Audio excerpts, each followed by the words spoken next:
Now, I don't know. So let me hand hosting back to you. Mm.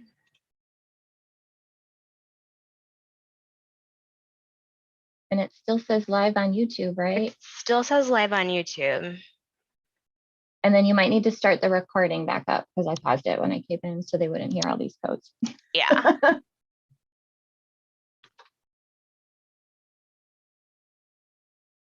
I'm going to check this live stream. Okay.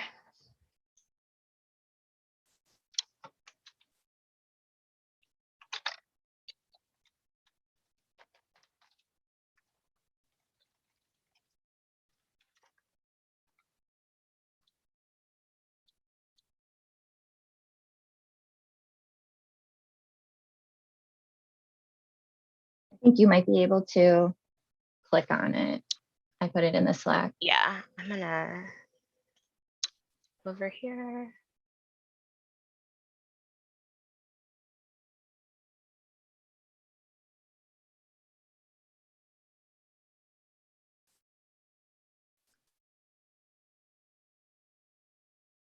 I think it stops as soon as you turn it over to me.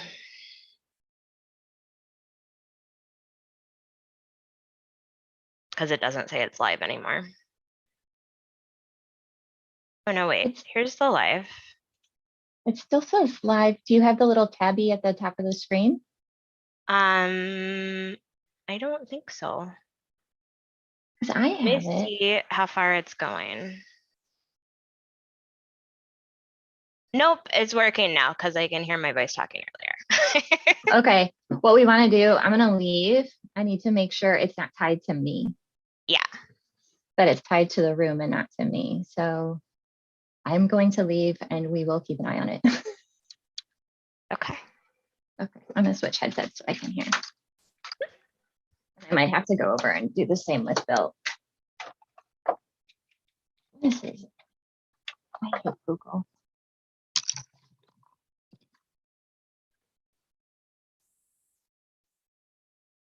Okay, I'm gonna leave. I'll see you in a bit. Mhm. But you've got the link open, you can see it. Yes.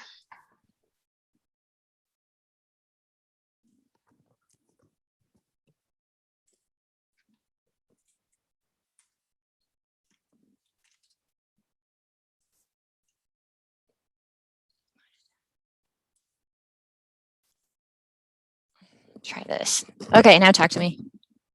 Okay. Okay, now I can hear you. Okay, so you can, but you've got the live stream up in another window. You can see it. Mhm. Okay, I'm gonna leave and see what that does. Okay. Oh God, these Slack notifications keep popping up and I can't, I can't leave because they keep popping up over the buttons. Yeah. Stop talking. Oh my God.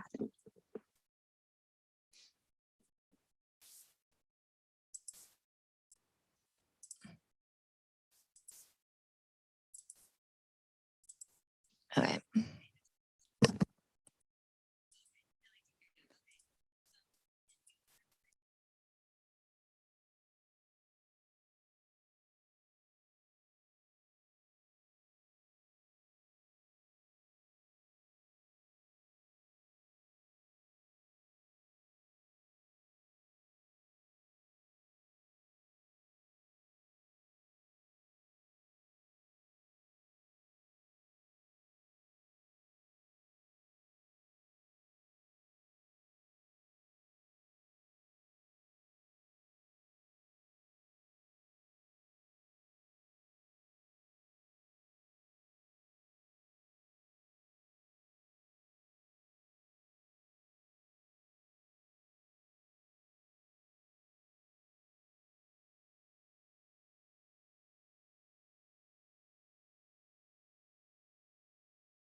Yes. Can you hear me?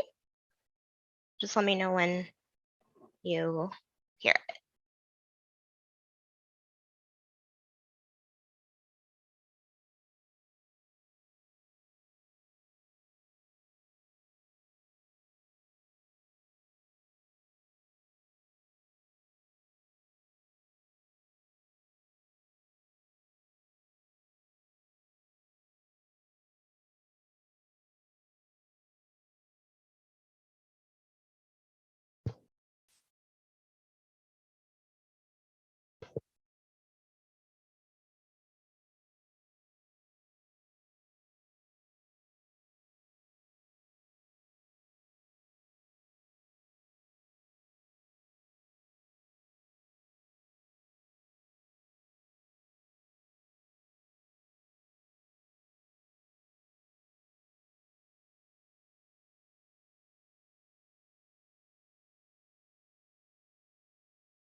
Hello all, as you come in, congratulations. And if you can rename yourself like you see on the screen, that would be excellent. That way we can easily find you in the list right away. And just a reminder that this round is being recorded and live streamed, and that any chat congratulations stuff you want to type in chat on Zoom will not show up on the YouTube live stream, just like the YouTube live stream comments won't show up in the Zoom. So.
Hi there, how are you? Fantastic. How are you? Oh, well, just trying to figure it all out. I guess I'm showing my age, but anyway, I am supposed to be in the, I think, Yeah, the POI final. yes. And just so you all know, we are live streaming on YouTube starting already. So if you can rename yourself. I'm going to do that right now. Wonderful, thank you. And you don't have to put a section number because Okay. we know you're all here for POI. Okay. Hey, Austin, how are you? I'm good. How are you? I'm pretty good, thank you. Just, I feel like I'm one of the competitors, but anyway. Okay, so now I just go, you're gonna give me a moment and then you're gonna send me in the room. No, you're in the room already. There are no breakout rooms because this whole section is POI. Okay. So you don't even have to go anywhere. We're doing Can it. any of y'all tell me if you were marked as the chair on your ballot? I think that's me. Hi, Kelsey. Wonderful. I'm glad you And I think can so. check you off the list. Kelsey, I'd take it for you, but I just think that's maybe illegal at this point. I don't know. Yeah, you're probably right. That's not a solution I have been empowered to give you. I'm just wondering who's decided that I'm the most responsible human in this room, because I got news for them. I would talk to the judging assignment people. I've just chaired a lot, and I'm wondering, Yeah. why I looked like the responsible one. I don't know. Megan has a whole child. It could be a. Kelsey, I hate to break this to you, but it possibly is your success. Like they knew you were talented and smart, and then you were a smart coach, and now they're like, They should have "Now we warned can me run a about damn that. round." That should be the NFA rules of the road. We should alert them. Yeah, we should read that at the beginning of the round with. Oh my the, goodness.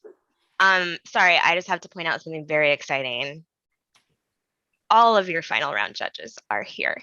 Oh my gosh. Is that exciting? Let's give applause to that. I'm very excited. What a fun panel this is. I'm It so better be. excited that you're all here. What I'm going to tell you ahead of time, Okay. we only have one of our competitors here, and they have already signed off on the form. I will turn it over to Kelsey in just a minute here. The video is already started streaming live. So Let don't me be too pop up the embarrassing. Is that what you're instructions. saying? Oh man. If it embarrasses you, I would suggest not doing it. Oh, that's way too wide a breadth. This would be the point in the round where Megan and I make eye contact about like, oh no. Oh no. So what we're gonna want you to do is we want all of the judges in the room to turn on video if possible. And the chair, we would like you to be unmuted. What'll happen is that the security settings are going to change during the round so that everyone will be muted except for the person who is called up to speak. That way, when people pop into the room, they're not going to kind of distract us from the speaker. And let me see if we have any other competitors here. Thanks for doing my job, Tia. Oh, this is Sarah, not Tia. Oh, Sarah. It's fine. My Hi, name Sarah. in here is POI ADS Finals Proctor. Tia's our co-proctor as well. I saw the blinking red light and I was like, it's gotta be Tia talking. Hi, Sarah. Thank you for doing my job. Oh, well, you are going to do your job in just a minute. I am just double checking to make sure we don't have anybody among the competitors who are here who still needs to sign off on the video release form. Okay, so everybody mute yourselves except for Kelsey. She's going to start the round. Anytime Kelsey calls a contestant, I will give them the ability to unmute themselves and start video. Okay.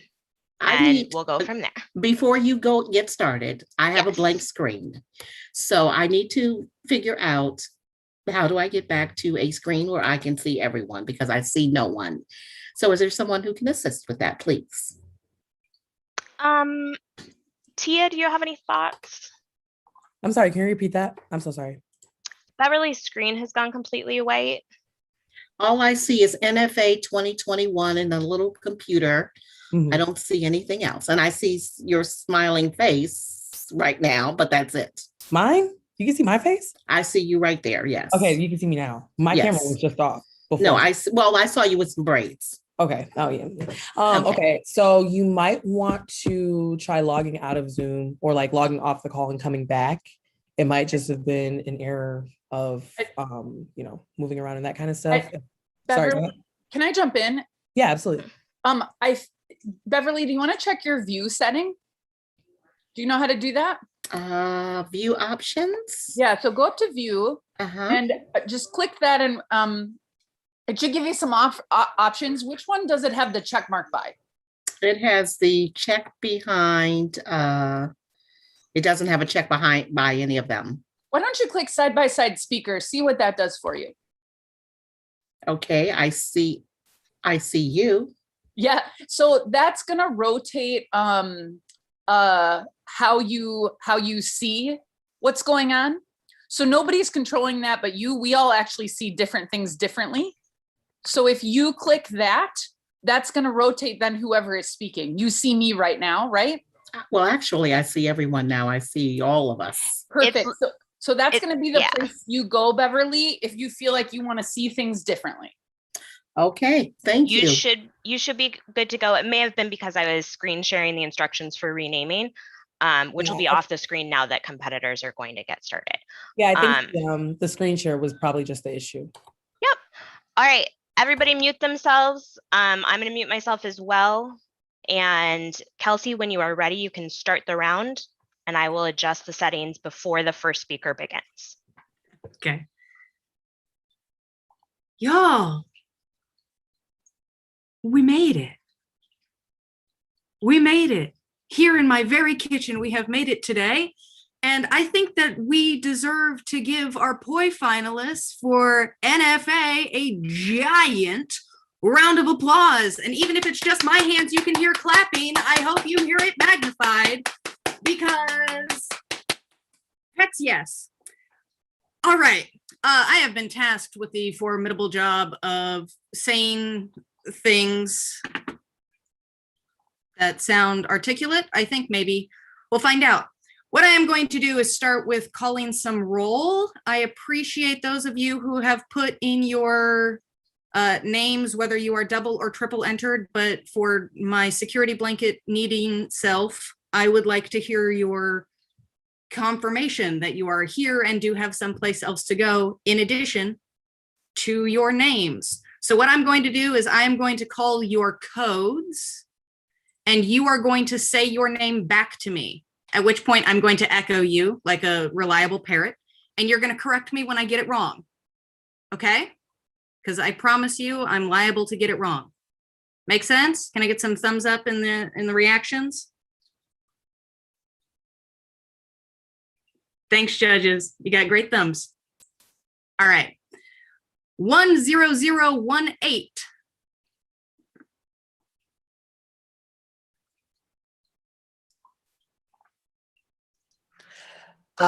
Is it 10008? No, not Oh, yet. just kidding then. Nope, not me. That's Really, a good catch. I had to check too. Really quickly, I'm going to break in here because we have a couple of competitors who've joined. Tayland and Ryan, I need you both to sign the video release form if you haven't already. I will link it in the chat for you. Thank you. Thank you. Sorry about that. Yep, no form or no problem, no form. Yes form. Yes, form. Okay. There you go. Okay. I did not hear anything from 10018. Is that correct? Still true? All right, we'll try again. 10010.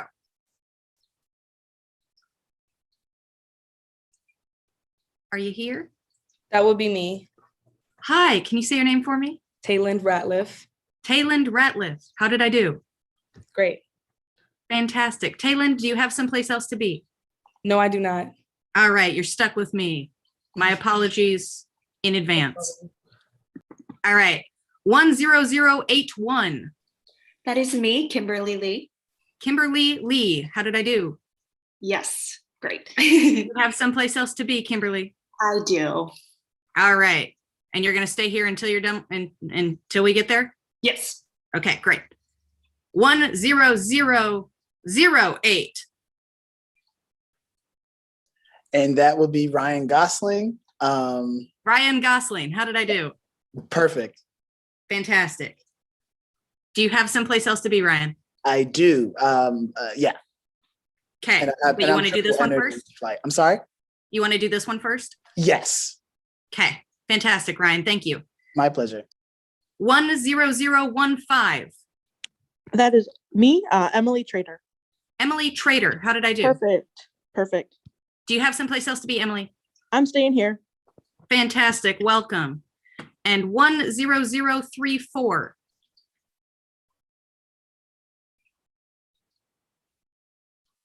All right. So let me make some notes to myself so I know who's here and who's not. All right. Judges, are we ready to get this party started? Fantastic. You've heard it once, you've heard it 100 times. Wait, Beverly says no. We're Oh, having Beverly says no. issues. Okay, we will pause.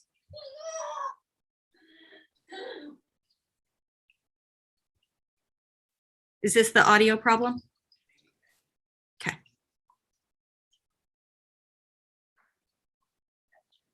Sarah or Tia, do you have any advice on this audio problem? Beverly, do you perhaps have the live stream open on YouTube as well?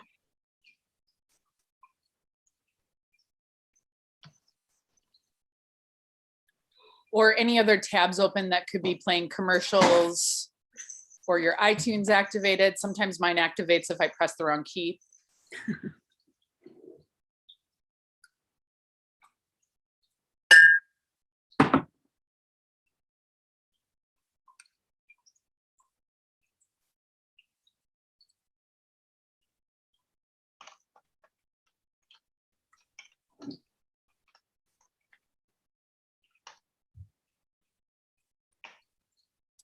I saw a thumbs up, so yeah, I think we're good. Thumbs up? Okay. You've heard it once, you've heard it approximately 22 times. That's approximately how many rounds we've had so far, but I'm going to read it just one more time to make sure that you know what's going on. This is your NFA statement, and I will read it in my best radio voice. The NFA is committed to providing safe performance spaces for all competitors and judges. We acknowledge the art of performance may be a healing process and/or opportunity to speak on important topics. As a performer, it is impossible to know all of the ways in which content or a performance may unintentionally harm or trigger members of our audience. And to better serve our competitors, we will be honoring the open door practice during the national tournament. An open door policy means that competitors and other audience members may choose to leave or stay in a room when a performance negatively impacts their well-being. Competitors may discreetly leave the room, i.e. before, after, or during someone's performance, even when not double entered, without question or penalty. If competitors need to leave a round, they may do so without question or penalty on behalf of your judges. Thanks for listening. All right. In terms of judges, what I will ask of you is that when you have finished writing all of your exemplary ballots for that speaker, give me a thumbs up, a wave, something in the chat, just so I know what's going on. And we will try to keep this round moving as quickly as possible. All right? Because it's NFA, and it wouldn't be NFA if we didn't at least try. Okay. Last reminder for judges, time is a social construct. What you do with that information is up to you. All right. Can we get one more round of applause for these stinking fantastic POI finalists? Because there's not enough energy in my kitchen. Okay. For our first speaker, and I am so excited to welcome to the stage code 10008, Ryan Gosling.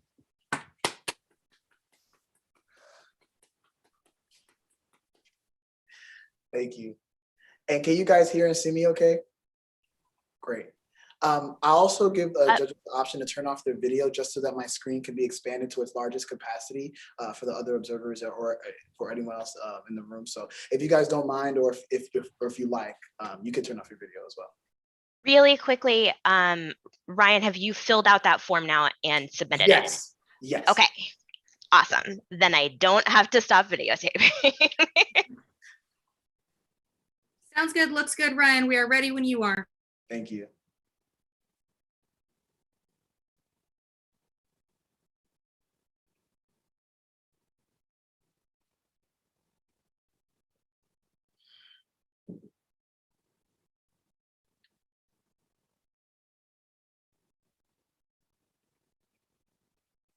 Black boy go down into sewers underground. Read books by Du Bois. These black boys see everything from the bottom of the downside. With sweaty hands and jittered eyes, they say, I've seen what they do to our backs while we are sleeping. On March 17th, 1851, psychologist Dr. Samuel L. Cartwright announced his discovery of drapetomania, a disease that makes the enslaved blacks try and escape. I demand to speak to someone. You hear me? My name is Clennon Washington King Jr. I'm a civil rights lawyer and activist, and once they find that I've been locked in here against my will, it's gonna be a couple 100 dozen angry black folk marching at your doorstep. So I suggest you let me go. These slaves can exhibit dangerous behaviors, anger, no justice, no peace, no racist police, violence. I can't breathe. I can't breathe. I can't. And worst of all, delusion. No Trump, no KKK, no fascist. USA. But don't worry. Samuel L. Cartwright have found The cure.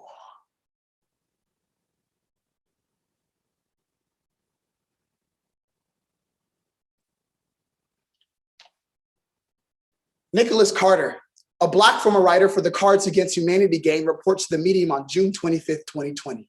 After raising objections to his white boss's inclusion of the N-word, Carter's bosses had him fired and orchestrated his institutionalization. And this tactic of painting Black bodies as crazed or insane as a means to stifle their progress is not new. Used heavily during the civil rights movement, white media outlets would often paint Black leaders who were fighting for civil liberties, equal opportunity, and equal protections for Blacks as radical and insane. And now in 2021, as majority white audiences respond to Black Lives Matter protests, they are trying to do the same. So to the poetry, Underground Men by Jamila Woods, the drama, If These Walls Can Talk by Richard Senna, excerpts from Kimberly Jones's speech at the Black Lives Matter protests, tweets by Donald Trump, and articles from the New York Times, the Medium, and The Root. Not a program, but an exoneration of all the Black lives deemed unfit to lead. The Black boy wake up tired and quiet in the daytime. His feet always feel so heavy, and he is talking crazy talk, screams at his brothers with spit on lips like, listen, we are all trapped. Wicked white men adorned in hoods are coming. It's time to leave. We need to leave. Black Lives Matter activist and writer Kimberly Jones spoke eloquently on the reactions of Black people following the deaths of George Floyd, Ahmaud Arbery, and Breonna Taylor. Here's what she had to say. Yo, what's really pissing me off is the fact that everybody keeps focusing on the things being taken from the looted and the people rioting. But nobody is asking us why we feel like we have to loot, like why we feel like we have to riot. Since the beginning of race-based abuse in this country, white supremacy has worked to systematically gaslight the oppression of the most marginalized, making us feel volatile, hysterical, and at best, the butt of a white man's joke. So I'm watching this Geraldo special, right? And it's called Live from Death Row. 2 hours of psychos and not one nigga in the whole special. You wanna know why? Cause niggas ain't crazy. When you turn on the news and you hear a story about some man getting his head chopped off and somebody drank the blood and used their toes to play pool or something, chances are it was a white guy. I mean, because niggas just ain't crazy. It's been 2 weeks and ain't nobody told me when they'll let me go.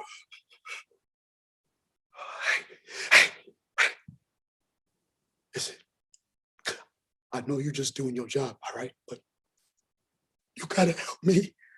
Okay, what I did, it wasn't crazy. It was radical. Clinton Washington King Jr. sentenced to 2 months in a psychiatric ward after a judge ruled only insanity could make a nigger think he could integrate the University of Mississippi. Please.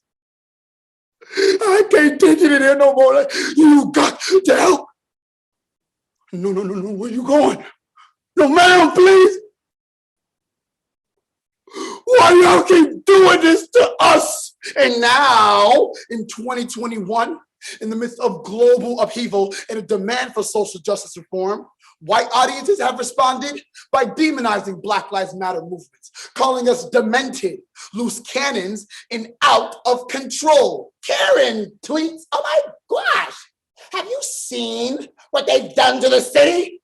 I mean, like, what happened to that Black man was awful. But this is just pure madness. Hell yeah, we mad. How would you feel if for 400 years you had to work twice as hard to get half of what everybody else got? Oh, and meanwhile, you being shot in the streets like animals. Now when the Negro is enraged or sulking like this, you know he's planning an escape.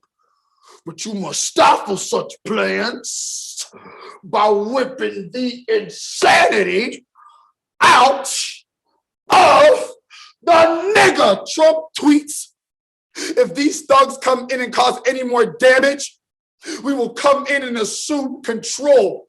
Because once the looting starts, the shooting starts. And he's still talking crazy talk. But this black boy knows what he means when he screams, slavery didn't die. Shackles move from wrist to mind. It make them think him manic. So black boy, please, don't let them tie you up or drug you down. And that's why when people keep asking me why we setting young neighborhoods on fire, or why black people are out here taking everything that we deserve, it's because for 400 years, you have taken everything that we have fought for, everything that we have earned, and everything that we have lost. And now you want to take our lives too? So guess what? Fuck your Target. Fuck your Starbucks. Fuck your Football Hall of Fame. As far as I'm concerned, all of that shit could burn to the ground and it still wouldn't account for all of the lives lost.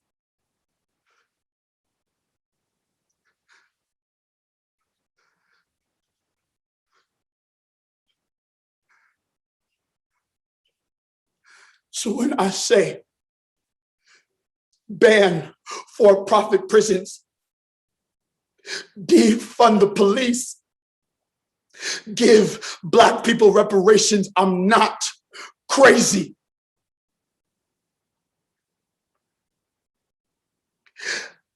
I'm tired.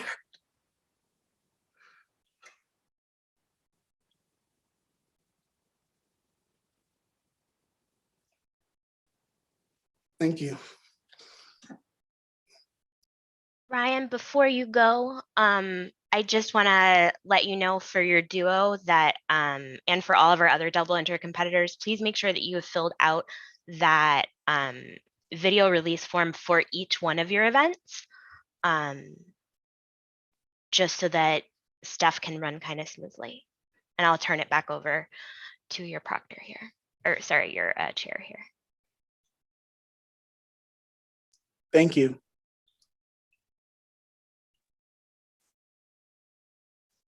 Let's give Ryan a round of applause.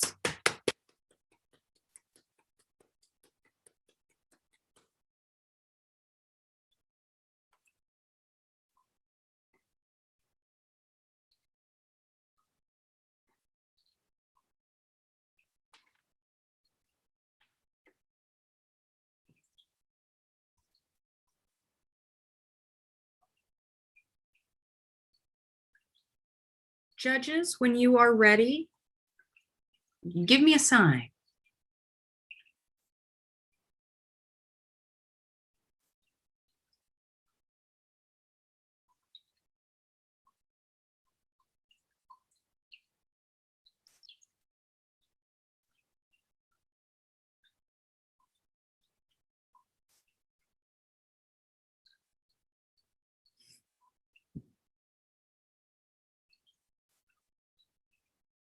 One, two, three.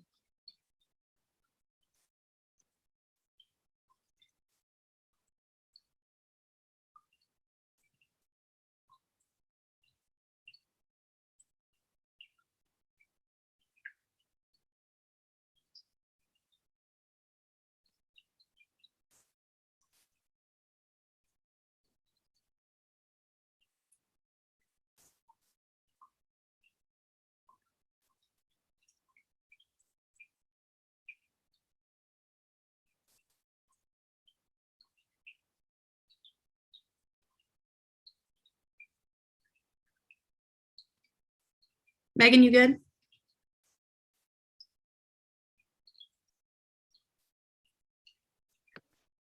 Yep, good to go, Kelsey. Fantastic. Thanks for your I think, patience. no, you take all the time you need. That's what we're here for. All right, I'm going to do a quick scan to see if we accumulated anybody else. All right, then let's go to our next double entry who has other places to go, places to be. Welcome to the stage, 10081, Kimberly Lee. Hi, and just confirming that you can hear and see me correctly. Indeed we can, Kimberly. Awesome.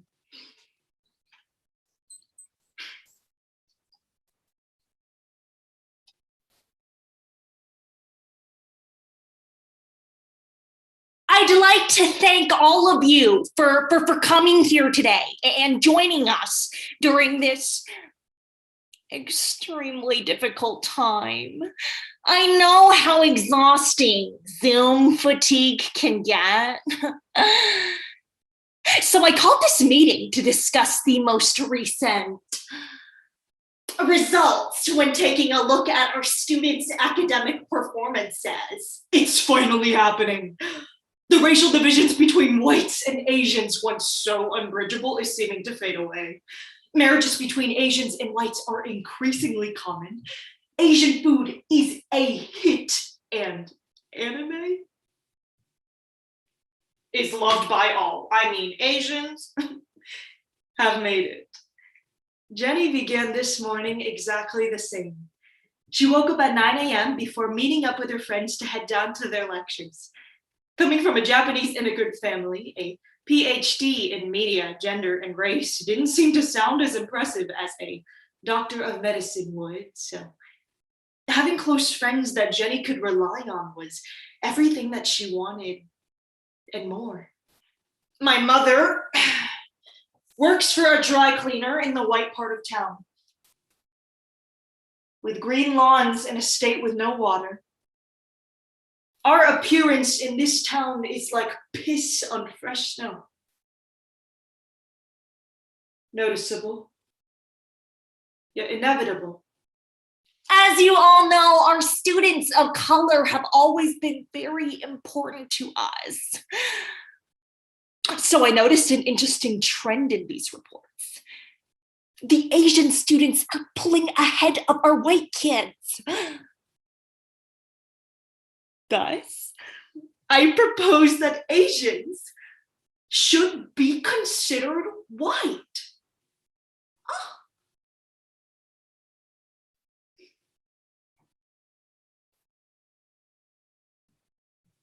3 months ago, the North Thurston Public School District in Washington State published a report analyzing academic achievements by racial groups. Surprisingly, when the research was published, the categories were as follows: achievements by people of color, and achievements by whites and Asians. Lumping Asians into the category of white has created an illusion where Asian people are seemingly allowed to occupy and afford certain privileges only available within white spaces. However, when events like COVID-19 are found to stem from Asia, or protests like Stop Asian Hate start to make a fuss, suddenly and all too conveniently, Asians are once again separated from whiteness. This constant cycle of pseudo-acceptance only ends with one outcome every time: forgotten history of the Asian struggle. So, through the prose, The Other by Jenny Kang, the poetries, What Kind of Asian Are You by Alex Dang, Off Brand by Spencer Brownstein, Dry Clean by Paul Tran, articles from The Reason, NBC News, Vox, The Medium, and a transcript from the North Thurston Public School District. A living reminder: we do not exist for white convenience. Now, the problem with the Asian students' achievements is that their achievements are balancing out the achievements between the kids of color and our white kids. This is not accurate. Besides, Asians are successful. They have the same privileges as you or I. My mother marks these soiled garments with a tag. She scrubs away the stains, but there are times when the stain pervades too deeply and leaves a yellow hue. A stain means off-brand. These tags on these garments have a number and color. The color identifies the treatment it gets, the way that color always identifies the treatment we get. Jenny arrived at her last day of class, eager for it to be over. As she listened to her professor drone on, a topic caught her ears. They were talking about Japanese internment camps. Oh, this was a subject that was near and dear to her heart because her family had such close connections to it. The professor then asked the class, "Do you think what Americans did was right?" Students of color have always been the victims, right? They have always scored lower than our white kids. So when the Asian kid shows up and starts to skew the data to score higher than our white kids, well, it messes with our message of helping kids in inequity. But by removing their privilege scores, we can continue to boost our message of helping kids in racial injustice in this town. My tongue lies heavy with its history left unspoken of. To be a stain is to compete, to fight for a place at the main table, to be okay with at least being something. To be token enough to get a laugh and a pass, but still not being the same as everyone else, but still not being good enough. Calling Asians white is an error. It is a denial of their heritage. It only feeds into the anti-minority success sentiment that has plagued the United States for decades. Jenny opened her mouth to speak, to say that of course not. Those within the Japanese internment camps were American citizens with nothing but their ethnicity to tie them back to Japan. But before she could, she sees her friend Kathy raise her hand. Kathy tells the class that they were right.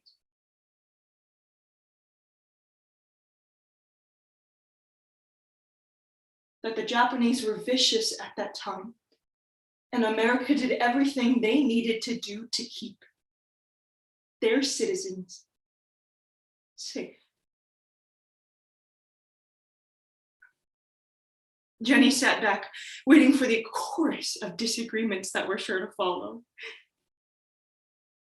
Instead, she was met with nodding heads and murmurs of approval. So what do they know about these pains of color? How chink comes from the clanking of metal to railroads as our slaves built train tracks or how zipperhead is called that because of the ways our heads split open when struck by assault weapons, or how my mother still dreams of war. That when she irons your garments stiff and bags it in plastic for you, she recalls plastic body bags she saw back home, but we are still pissed.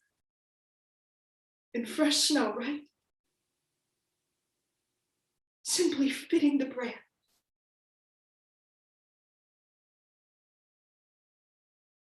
Jenny still. As her classmates freely slandered her people as if she weren't there to absorb every hit of every word bullet in her chest.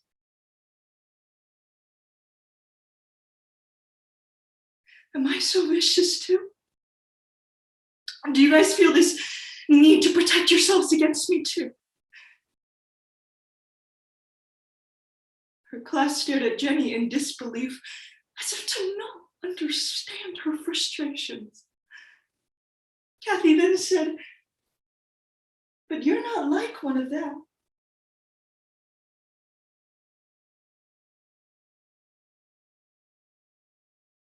Jenny's chest tightened as she remembered adolescent jeers of small eyes, or the time that her teachers had yelled into her parents' ears thinking that volume would help assimilate them into understanding English, or the time that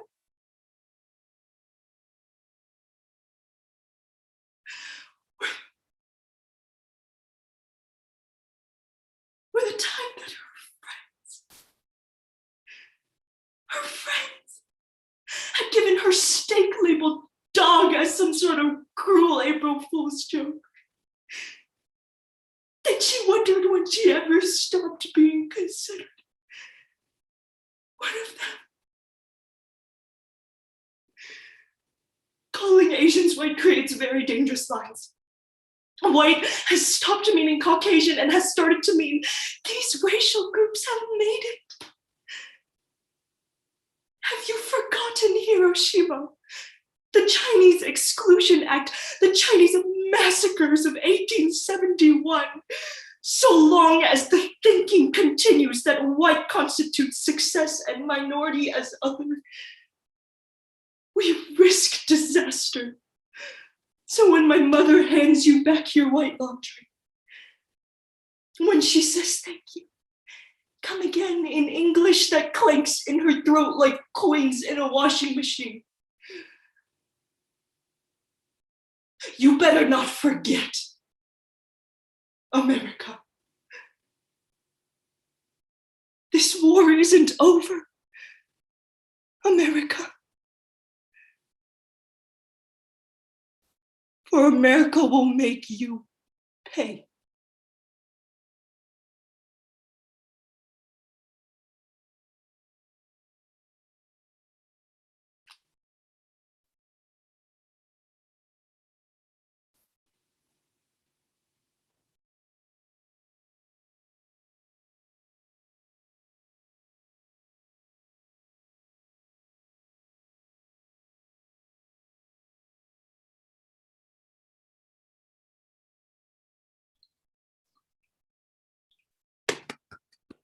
Applaud Kimberly. Yeah.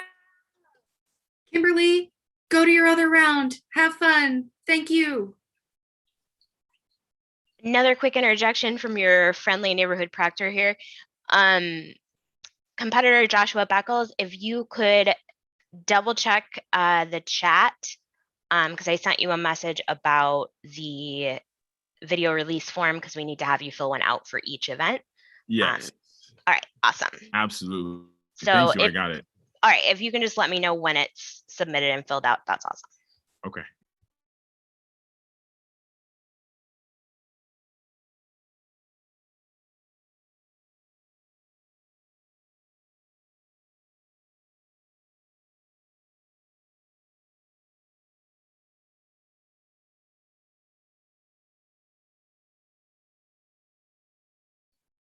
Hey, Joshua.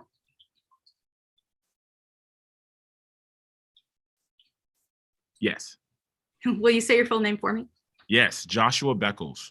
Joshua Beckles. Joshua Beckles, are you here to stay? Unfortunately, I'm not. I'm here to perform and then leave. Okay. Go back to duo. But I will fill this out, and then whenever you would like me to perform, you let me know.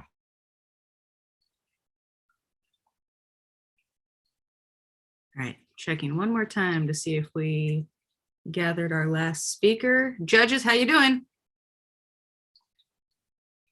I'll take all those thumbs ups. Joshua, once you get that form filled out for us, the floor is yours.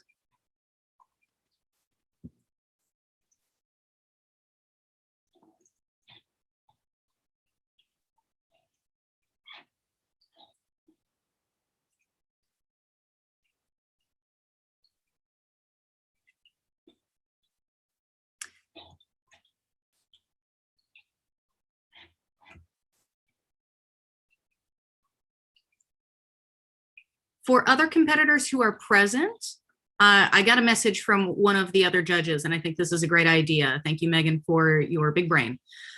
If you have a preference as to whether or not your judges are the animated little squares on your screen in the corner, or whether you would like to take the whole screen for yourself, you just let us know and we will turn off our cameras or turn on our cameras accordingly.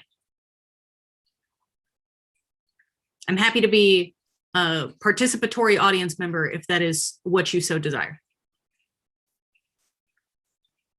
I'm also happy to sit here without a camera if that is also what you so desire.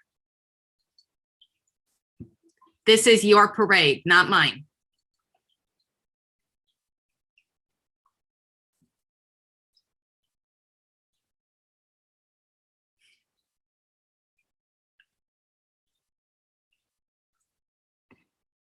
All right, I am ready. I'm sorry. I felt like I was doing my taxes. Whenever you're ready. I appreciate that comparison, and you let NFA know. All right, let us welcome to the stage 10018, Joshua Beckles. Oh, so sorry. Make sure that we are all together. Am I seen and heard? Great.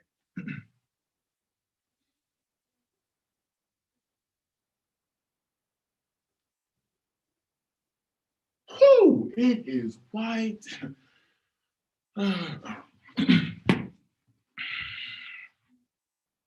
What am I? Starting to get my kidneys harvested? Okay. Audio, visual. It says here that I need a safe word. I'm sorry, for a game? Okay. How about stop? Ever wonder why Black folk don't trust doctors? Some say it's just an old wives' tale that when we go, we come back sick. Others say it's just another paranoid Negro trying to get a bill he can't afford. Let's dive into why it exists. American medicine has a long history of mistreating the Black body, permeating a negative attitude from the Black community to American medicine. Yo, Pfizer, that's you? Yo. Something, Moderna. Oh, you here for the vaccine job? Yeah. And we 22% effective. So you already know. Yo, you can go ahead and get ahead of traffic with all of that because I'm 24% effective. So they gonna choose me. You know you real cocky for someone with such a bad name. What? Yeah. Moderna literally has murder in the name. Yo, Moderna does not have murder in the name. Oh, shit. Yo, I had like 3 naming meetings. Ain't nobody was gonna say nothing. Okay, what is this? All right, now just pop it in. Okay, and you can hear me and I can hear you. Okay, cool. Yeah, I feel fine. What do I see? 1932, Public Health Department took 600 Black men and false treated them for syphilis, sticking them with empty needles for 40 years. The real goal? An autopsy report. Whoa. That was a lot more realistic than I thought.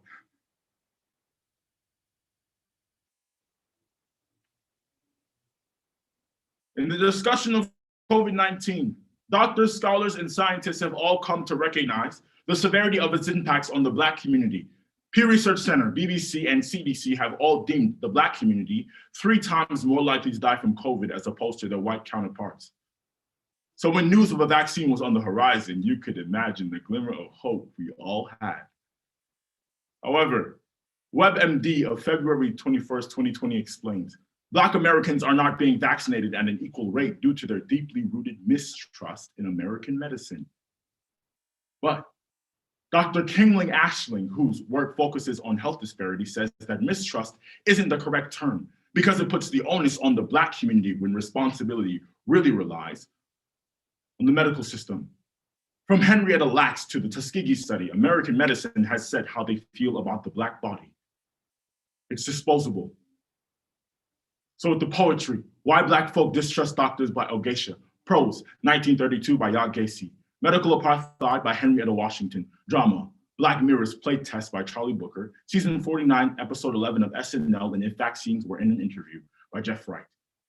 A program exploring the distrust that will further our protection or demise. Upon further inspection, the leaf that her 2-year-old had picked up had in fact been a used tampon. She picked them up, ran to the apartment, and scrubbed. When her husband had found them, they were both crying. Would you like me to call a doctor? Would that make you feel better? She shook her head. She knew the doctor would just tell them to trust him. But she really knew that when bad things happen in this country, it happened to them. Over 100 Americans have been able to take the vaccine, but I'm still a little skeptical. So I brought the most optimistic guy that I know, my neighbor, Willie. Hey! Yeah, you know, I was a little skeptical myself. I'd go down to the park and pick up a needle and just try it out. Willie, that's really dangerous. Yeah. But it's like they say, if you wants to win the lotto, you gotta crack some eggs. Whoa, this place is really cool. I keep hearing noises, but I'm just gonna assume it's a leaky pipe.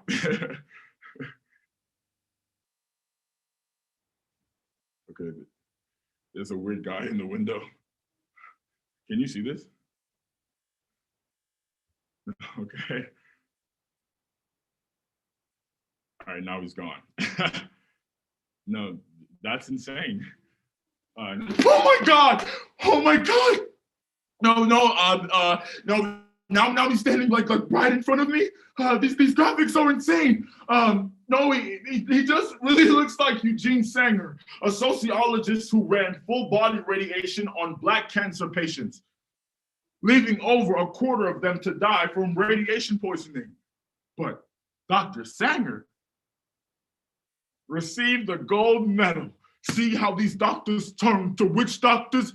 How voodoo you gotta be to turn a bird of Black boys into guinea pigs just to see what would happen. He remembers the times when his wife told him stories of the men, the grandfathers, the fathers, who grew lesions on their mouths and genitals, and how the doctors watched, and how for years after, the grandmothers would never go to the hospital. They just repeat over and over again, bad blood begot bad blood. Yo, you see this? It's Johnson & Johnson. Y'all got a vaccine too? Yeah. And you only need one shot. What? What's your effective rate? 81%. What did he say? 81%. I think he said Anthony for president. Anthony, yeah, the one from gym class with the little thing. Oh, yeah, Anthony. No, I said 81%. Oh, hell no. Really? Aren't you worried about the side effects? You don't gotta worry about that with the vaccine now. You might wake up a little sleepy, but you wake up in a nice cold tub of ice and you'll be just fine. Tub of ice. Yeah! It's like they say. We replaced the organs with newspaper again, Willie. His wife remembers that she is a little more trusting than her grandmother. But she also knows that she lives in a country where doctors watch Black men die with no qualms. See how this body be a playground? How this heart pumps to produce the perfect hypothesis, and don't it sound amazing? How these organs be built to play the perfect symphony, and don't it sound amazing? Don't it just sound heartbreaking? I mean, backbreaking, I mean, groundbreaking.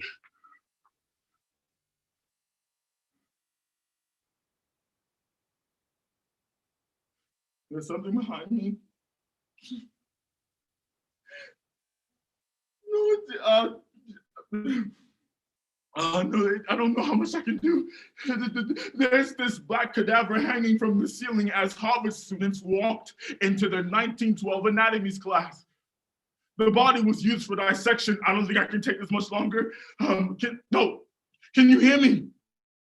I don't think I can take this much longer. In 1932, the Public Health Department ran experiments on Black children. In the beginning of the experiment, there was immediate erosion to the skull. I can't do this. I'm gonna need you to take me out. My safe word is stop. Please get me out. You ain't supposed to feel nothing, Black boy. Please, I need you to get me out of here. Yo, ability to make things is easy. Please help me. Please, your endurance makes you accessible. Please. I don't know what you've done. Please stop. It didn't cease. after the men came up deceased. We talk about American medicine like patients had a say in being patients.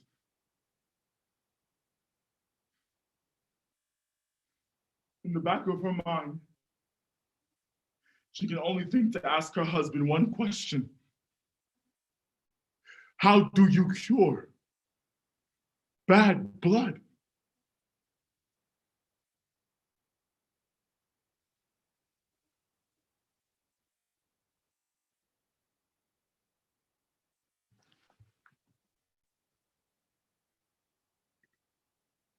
May I be excused?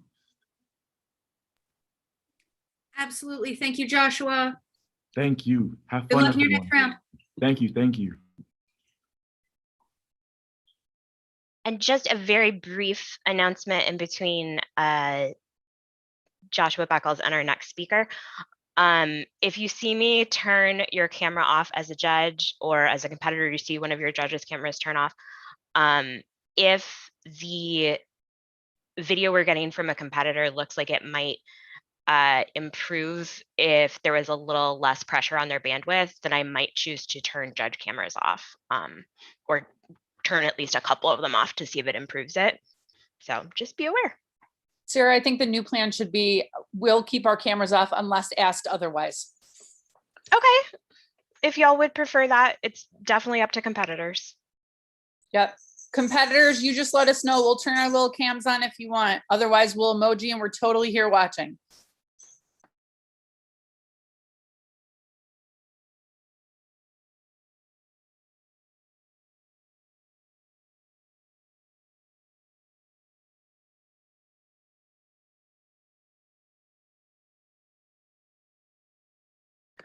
Kelsey, my mom wants you to know that both me and the baby are ready.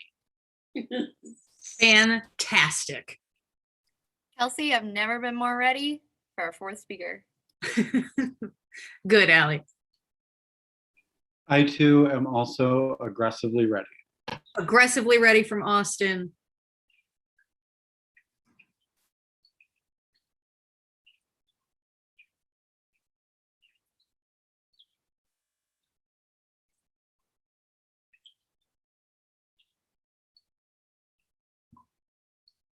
And Beverly's ready too, to do a quick check over to make sure that I still have the people I think I have in the right places.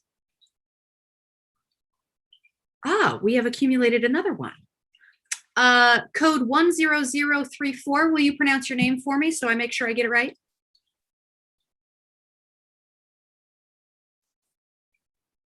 Hello, I believe that's pronounced Chiriaca. Chiriaca, how did I do? You did good. You did good. You did great. I'm trying really hard. All right, Chiriaca, do you have someplace else to be? I do not. All right, then we'll let you chill out for a while. And we are going to go to our next speaker, code 10010, Tayland Ratcliffe.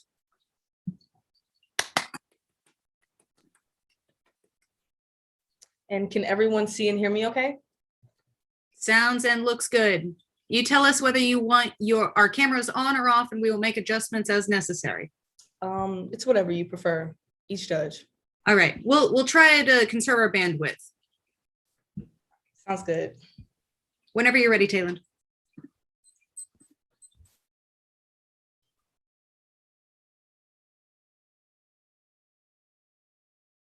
Alicia, a 26-year-old white woman and opioid addict, found out she was pregnant. Worried for the life of her child, Alicia's doctor put her in contact with groups that support high-risk pregnancies.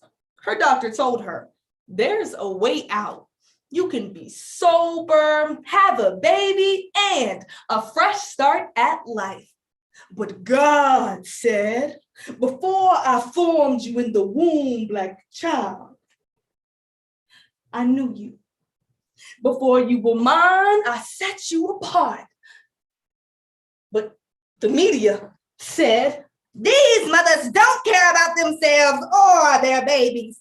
Their brains, are only as sophisticated as an adult rat's. Their inferiority is stamped at birth. My name is Christina Thibodeau. I was addicted to crack cocaine, but I found out my boyfriend was using on a Friday night. I told him I was leaving him and he grabbed me by my neck and told me to join the party. One hand on me, the other on the pipe. He made me take it. I chased that high for 6 months until I found out I was pregnant. I knew I had to stop, not just for me, but for my baby, crack baby. The term brings to mind damaged children who inevitably grow into criminals. And though the science that gave us the word has been thoroughly debunked, this is a story about how moral panic demonized and tried to defame a generation.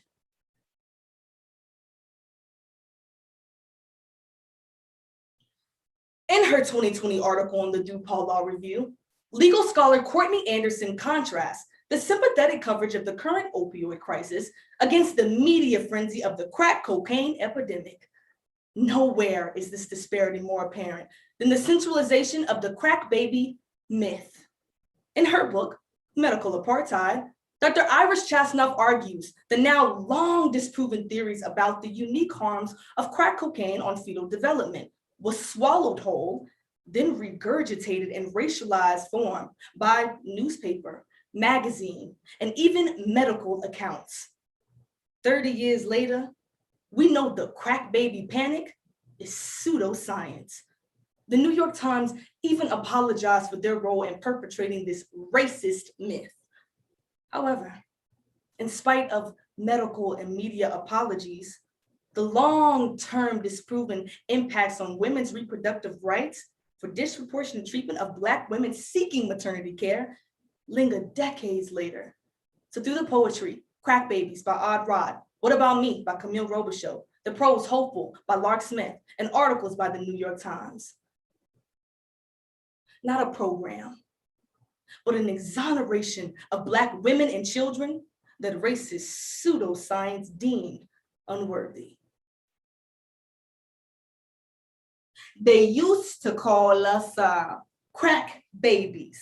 We ain't know we was different until we stepped outside. We were tortured in lunchrooms, crack. Our parents convicted in courtrooms, crack. No room for potential. Just stampedes of laughter to sink our self-esteem. They used to call us crack babies. Today, the nation is reacting to the opioid epidemic by humanizing people with addiction, depicting them not as hopeless junkies, but as people battling substance use disorder. The depth and sympathy for a group of people who are overwhelmingly white was nowhere to be seen during the 1980s and 90s. I was 3 days sober and determined to get help. But where the hell could a Black woman go to get clean? Every news station was calling us junkies and roaches. The rehabs back then were for white people addicted to popping pills and cocaine. But a woman at a shelter told me about a facility that helps pregnant women. The withdrawals were starting, so I went. Nah. Now these white folks look exactly like us during this that crack cocaine epidemic. But remember what y'all said to us? Just say no! I mean, what's so hard about that? But see, when it start happening to your kids, it become a health crisis. These people are not sick. They aren't criminals either. Alicia was hopeful. She received prenatal care and weekly therapy sessions. She was prescribed methadone for her opioid addiction to help with her cravings. Her social worker said, recovery isn't linear. These things take time.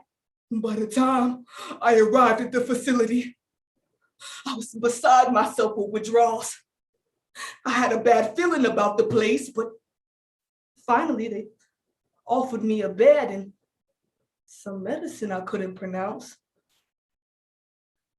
All of a sudden, I couldn't keep my eyes open.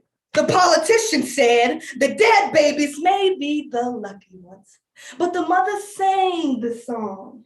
You bathe in her voice. Called us crack babies. I envision porcelain dolls with breaks along their face, but we weren't crack babies at all. Prosecutors leveraged the myth to expand the war on drugs into the womb, charging pregnant women with serious crimes, child abuse, distributing drugs to a minor, even assault with a deadly weapon.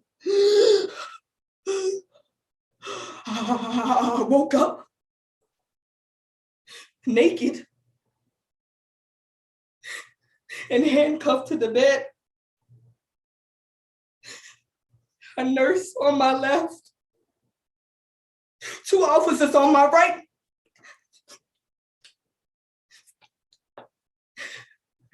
And my heart started racing.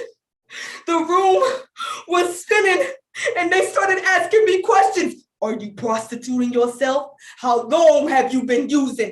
Answer me! No, I swear I'm not.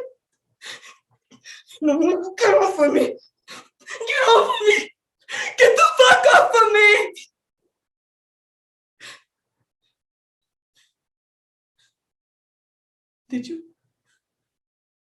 Did you touch my child? No. Did you touch my baby? Someone help. Please.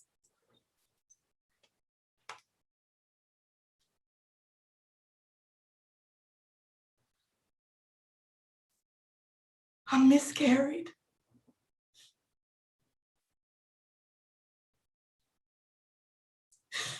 Two days later, and went on to serve 7 years in federal prison. That's how I finally got clean. That's how America rehabilitates Black women. This wasn't just a war on drugs. This was a war on us. After her birth, Alicia settled beautifully into parenthood. Her doctor prescribed her methadone and told her about weekly therapy sessions to give her daughter. They had done it. Alicia and the community that embraced them had beaten addiction. We should celebrate the strides that we've made in addiction messaging. But please, don't forget those who were left behind.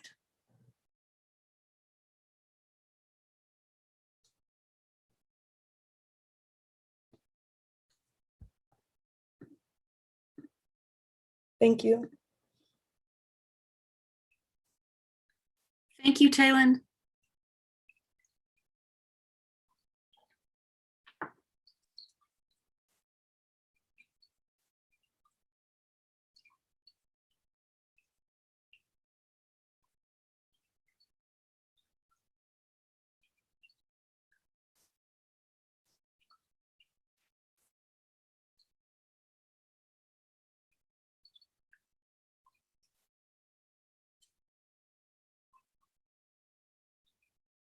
Thank you, Beverly.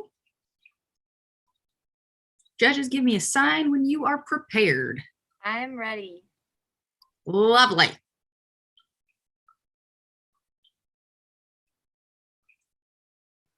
We're good over here, Kelsey. This is Wonderful. I am so glad that Maeve and Megan are both prepared because we are about to head into our fifth speaker. Welcome to the stage, 10015, Emily Trader. Can you guys hear and see me? Sure can. Alrighty. And then I usually pin myself. Actually, I'm going to pin myself. So if you don't want to have your camera on, I mean, I don't really care regardless. We are happy to abide by whatever you wish.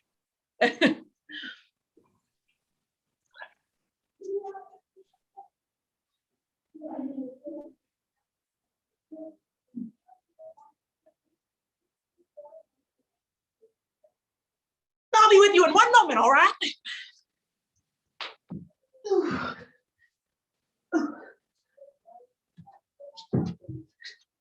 Hi there, my name's Joy. I'll be taking care of y'all today, all right? Can I get you started with something to drink? Yes, it's fresh squeezed every morning. Actually, it's just Minute Maid, but I'm not supposed to tell you that. Coffee? Oh, I thought you might say that. For you too? Sounds good. All right, I'll be right back with that for you boys, okay? Oh, I'm so sorry. Just clumsy, I guess. The house's design was smaller than the architect expected. The dimensions off, ceiling low as if to focus all things horizontally. What is it to feel swallowed in a mouth that can't even fit you? I'm a big fat ass bitch. And I've got a couple of rules for you to survive. So rule number 1, when you spill over the handrail into the lap of the person next to you, say you're welcome and mean it. Smile like you just got Botox. So not at all.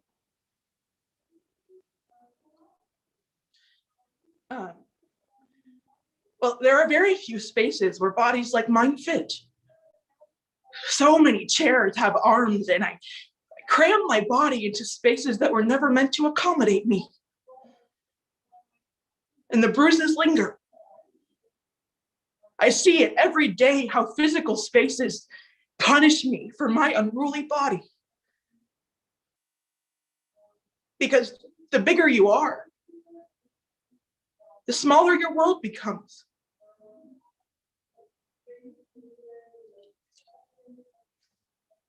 In 2019, activist Rebecca Alexander introduced a revolutionary new app, Algo.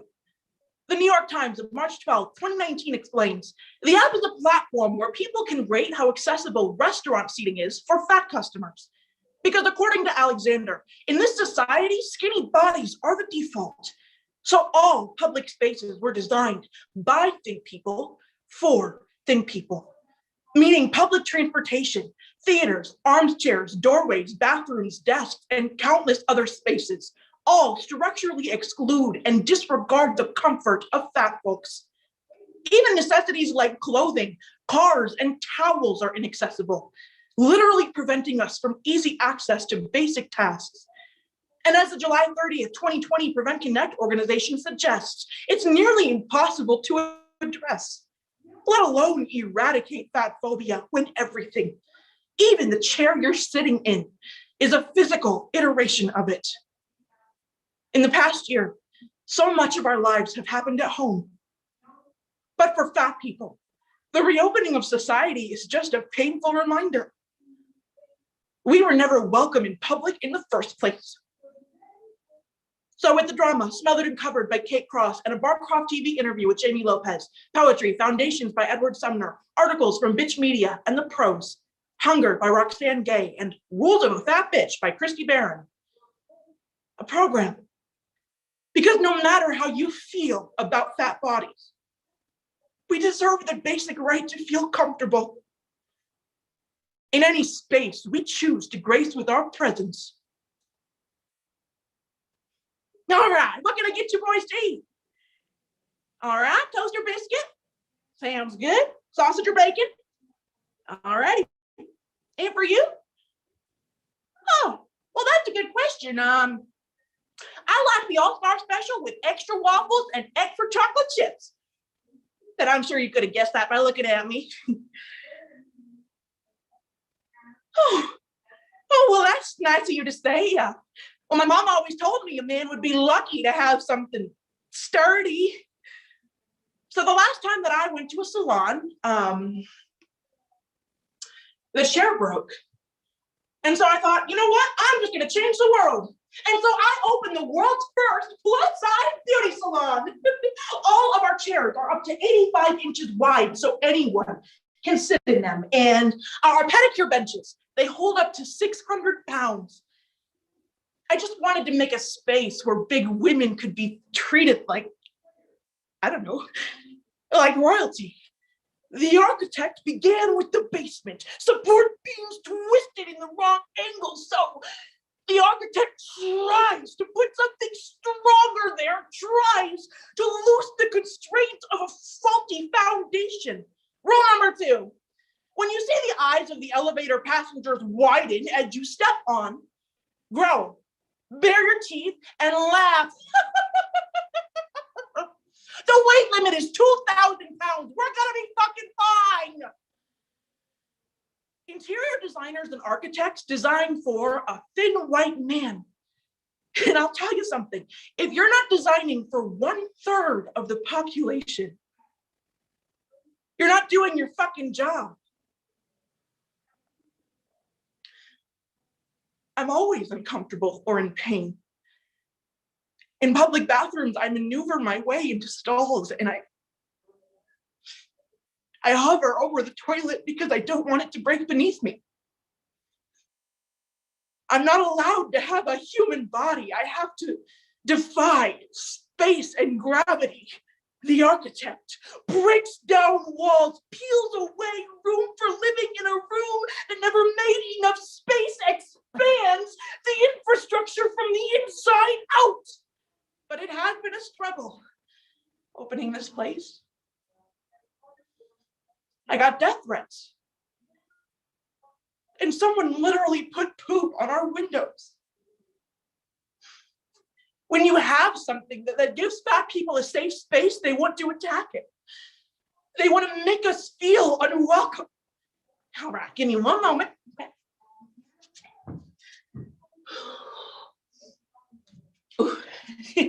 All right, get excited, boys. Here you are, all-star special for you. All right, anything else I can get? Oh, that's nothing. It just gets tight in the kitchen. I bump into them, they bump into me. Just clumsy, like I said. The architect felt the house shake, aware of how uncomfortable these new dimensions were. So the architect goes to the kitchen. Oh, hey, boss. My last table just bounced. Do you mind if I leave? Sir, do you mind if I do the silverware before my shift starts tomorrow? The restaurant's already busy, sir. I'd just be taking a... Yes, sir. And then there's how strangers treat my body. I'm shoved in public spaces as if my fat body means that I deserve pain or I deserve punishment for being fat.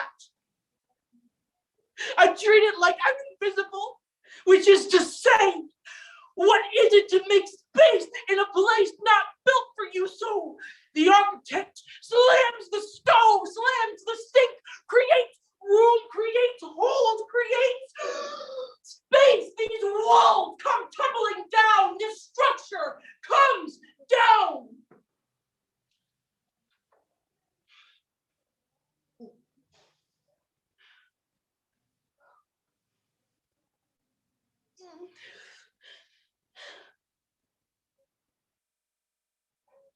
Oh!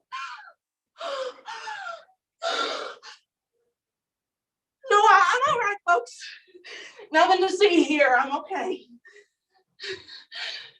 I'm sorry about the chair, sir. I'm sorry.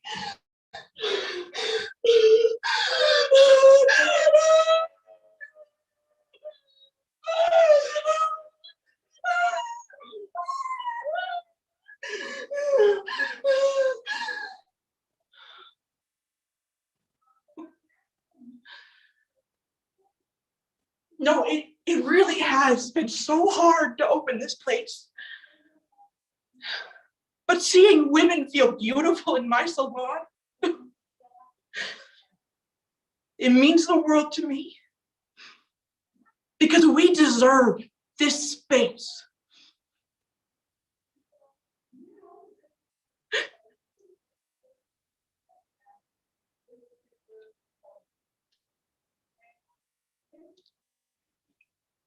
Thank you.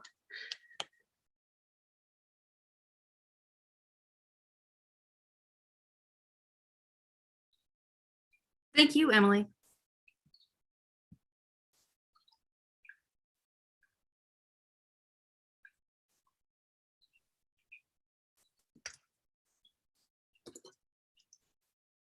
Just so you know, before our sixth speaker, we may have some judges and participants coming in early for the next round.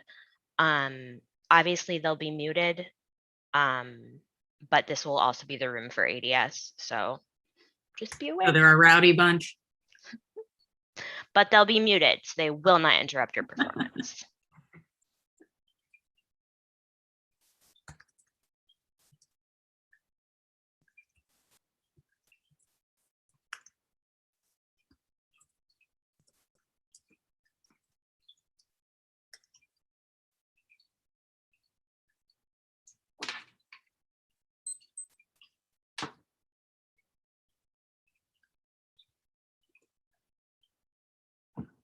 One judge ready, two judge ready.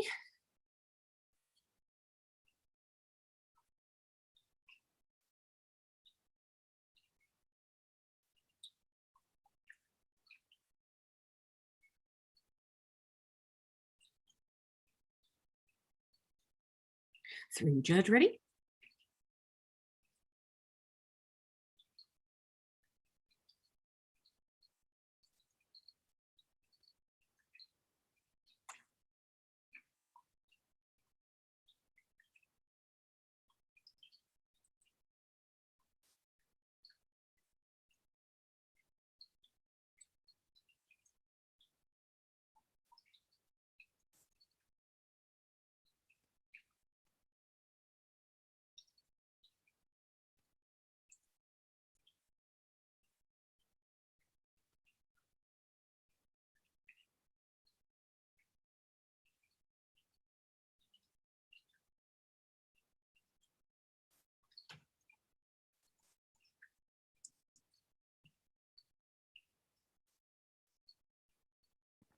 Thanks for your patience. I'm ready, Kelsey.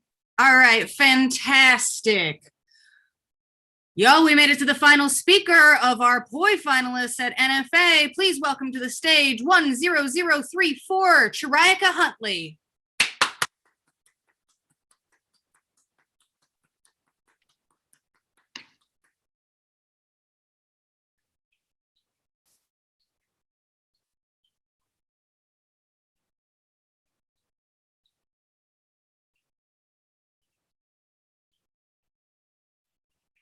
We built this with brick of hope. This more than a school, more than a home, where slave babies, grandbabies become doctors. We built this library, our history and our text, our house, our home, our church. Now, more than ever, all the brothers and sisters must come together. You grow up in a damn near all white community. Shit. All your life, you felt like an outsider. Never wanted or invited, you're just kind of there. You have two goals in mind for your dream forensic school: diverse and talented. And Wiley, baby, Wiley is your chance.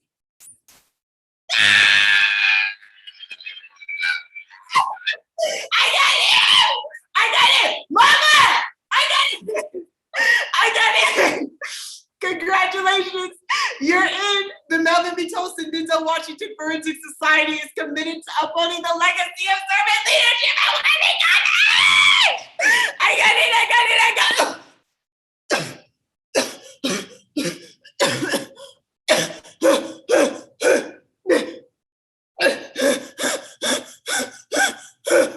I was in the waves, and I was drowning. I was in the waves, and I was drowning. So I stretched my arms out for help. That school was incredible, wasn't it? The legacy, that history, I'm talking Black excellence at its finest.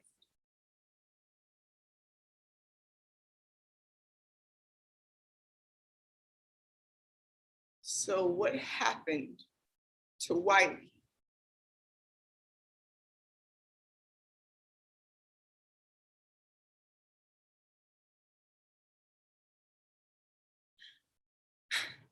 Fall 2019, I was accepted into Wiley College with a nationally ranked forensics team that ESPN's online magazine, The Undefeated, called a prestigious legacy and a model for civil discourse. Within a year, that legacy was gone. And while this community struggles with program vulnerability, the loss of Wiley, without attention or protest from anyone, including this community, is a blow for Black arts. As the Winter 2019 Journal of American Studies argues, Black art is essential to Black control and self-determinism. This is not about a program vanishing. This is about the eradication of a safe space, the loss of exceptionalism, and the abandonment of those who believe this community when it said our voices mattered.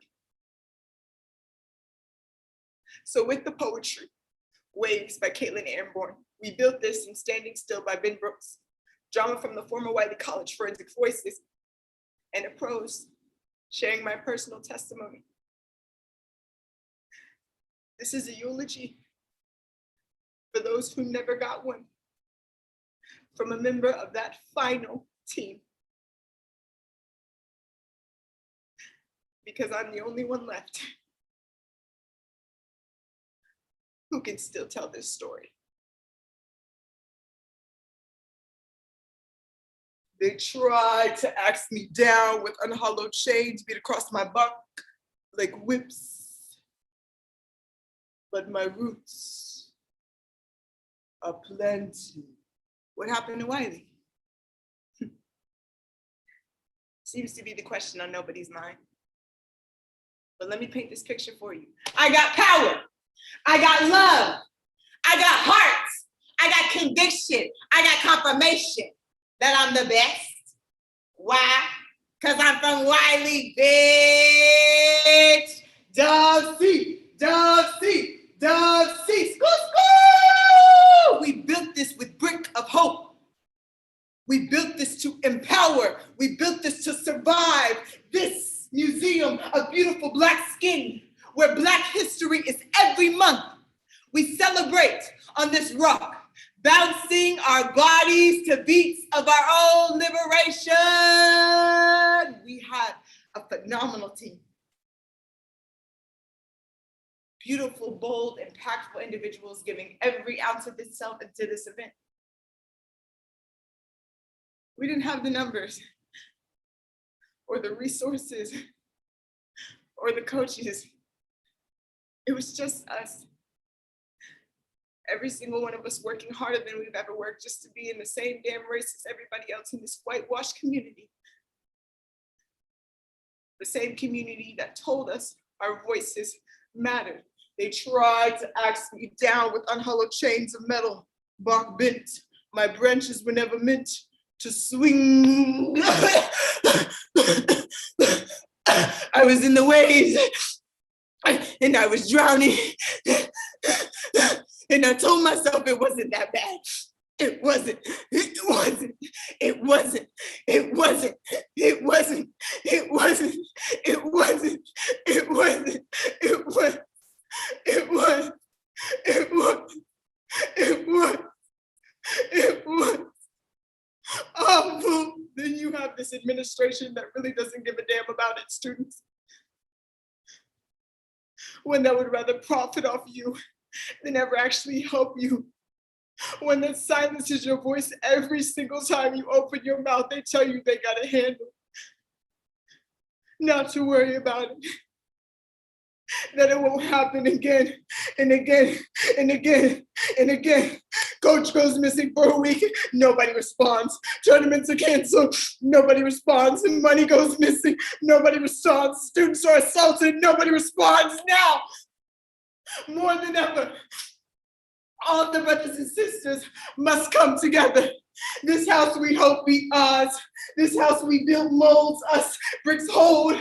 This house can't burn it down, can't break our bricks, can't take this shit no more than you have all these fucking people asking you how you doing, giving you this fake ass sympathy, telling you they're sorry for what you're going through, that it'll be okay.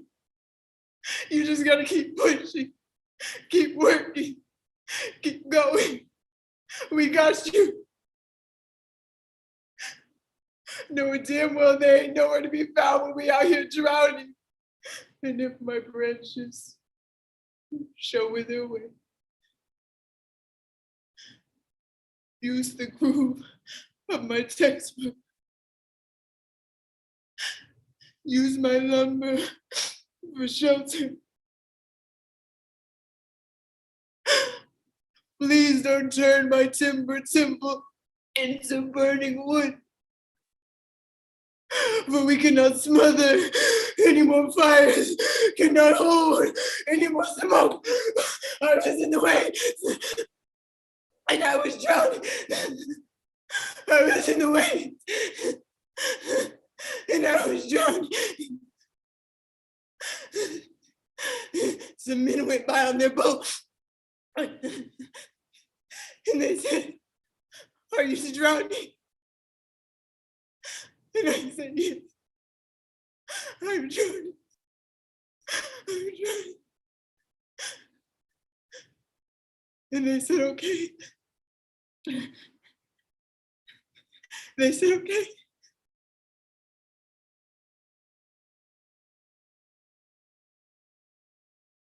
And then they went on their way.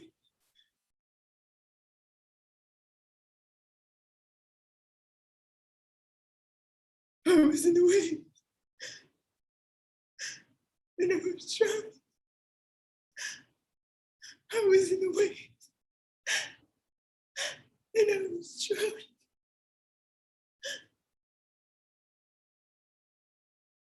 Don't you get it?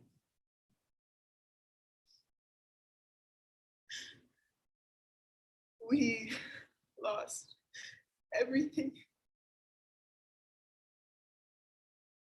My family lost everything.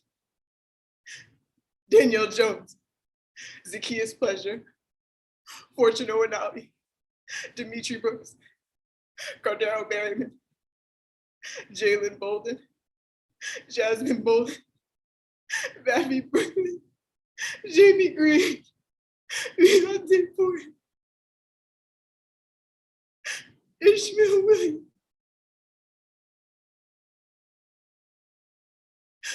We carried this team on our backs. And for what? For it all to be ripped away from us. I don't just blame the circuit or the coaches or the administration. I blame everyone, because everybody played a part in what happened to Wiley. Because we were all alone. We were broken. And we needed you. We needed you.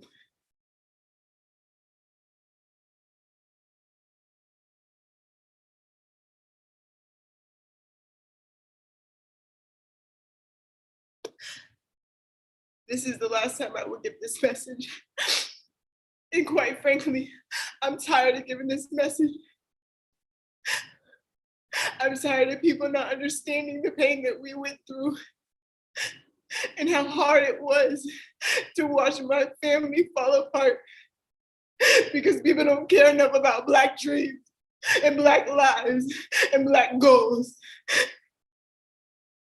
We deserved better than what we got. And to my family, I'm sorry. I love you guys, and I miss you.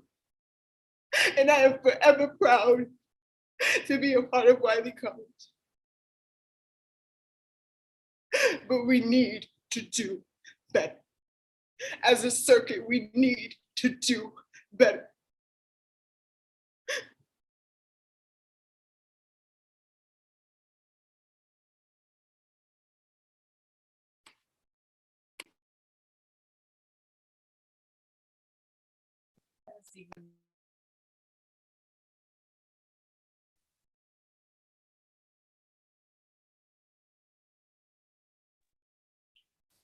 All right, that concludes our POI final.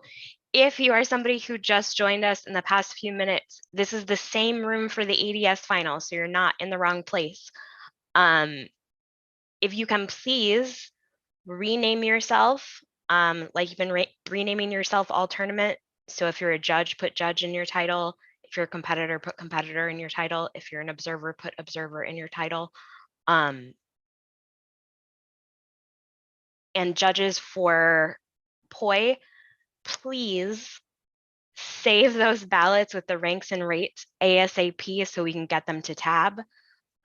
You can go back and edit the comments after you have saved them. So you cannot edit the ranks and rates after you save them, but you can edit the.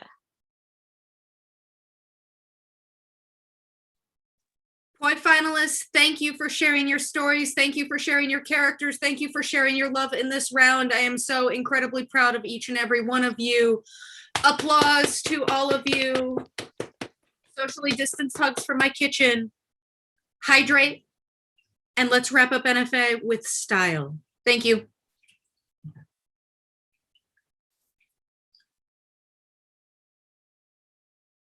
I'm going to share those instructions on screen for how to rename yourself in just a second here.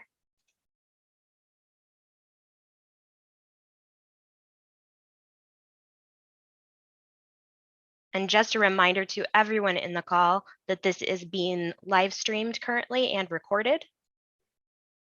If you are a competitor in the final round, make sure that you have signed that release form.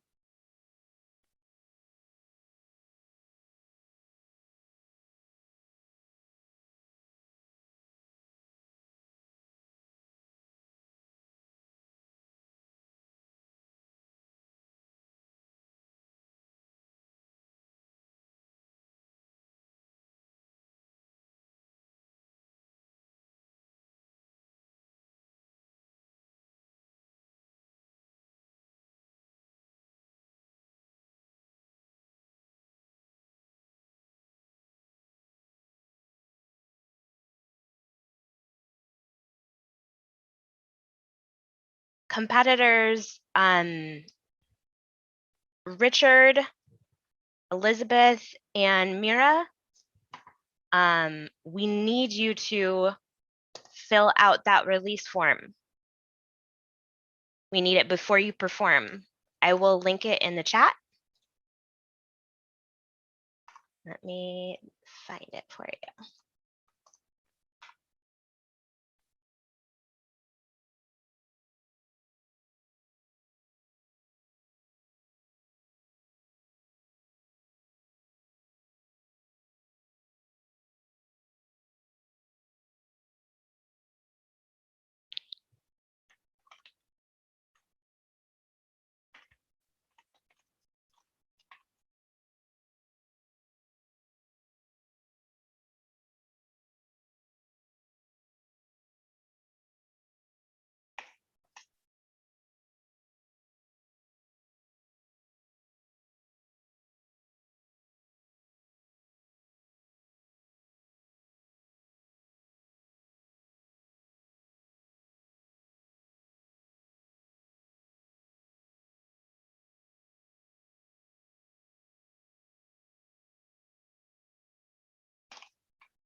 And Kat and Mira, when you are when you've submitted that form, can you do me a huge favor and go ahead and let me know in chat?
Hi, Richard, if you can rename yourself and submit that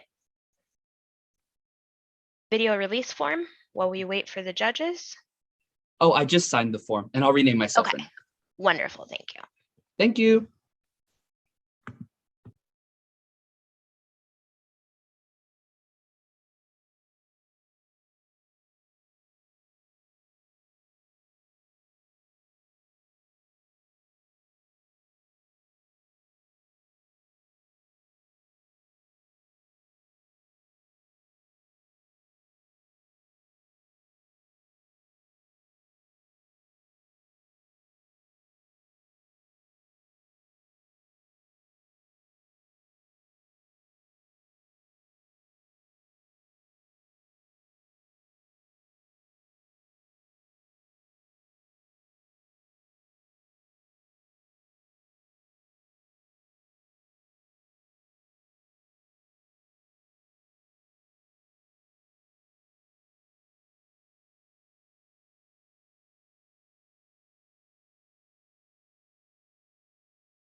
Hello, if you can please rename yourself like you see the sample on the screen.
As you pop in, if you can rename yourselves, we're still waiting on 3 more judges, I think.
I apologize for the occasional loud cat noises while we wait for all your other judges to arrive.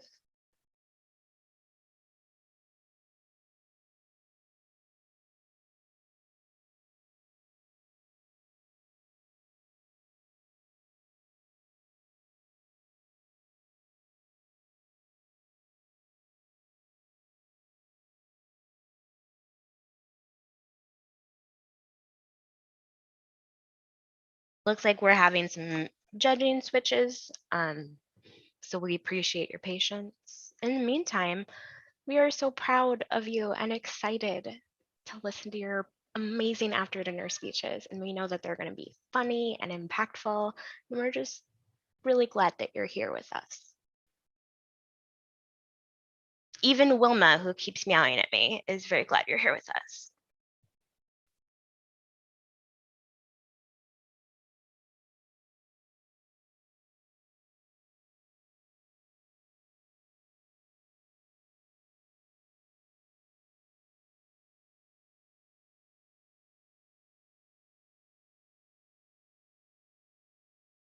Your chair for this round will be the amazing Hananiah Wiggins.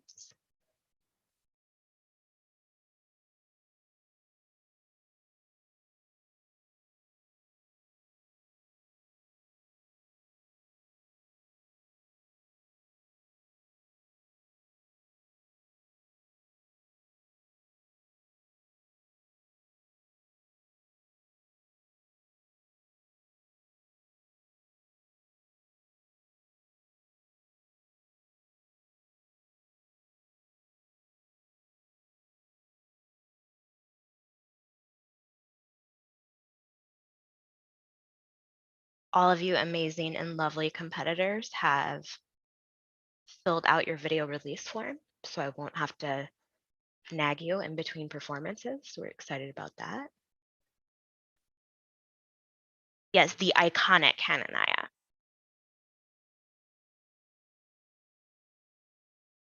This round is being live streamed on YouTube as well. Comments that show up on YouTube during the performance will not show up here in Zoom, and comments that you make in the Zoom chat will not show up on YouTube.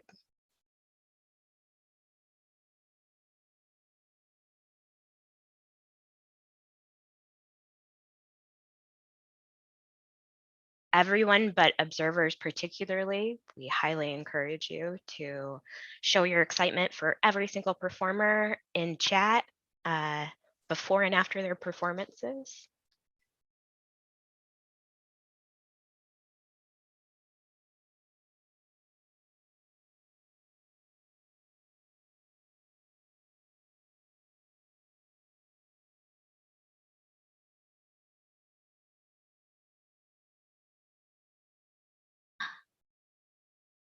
Another judge, we're excited, we're excited.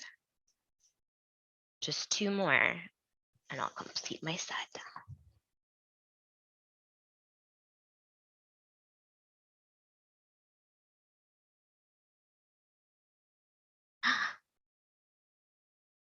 A fourth judge.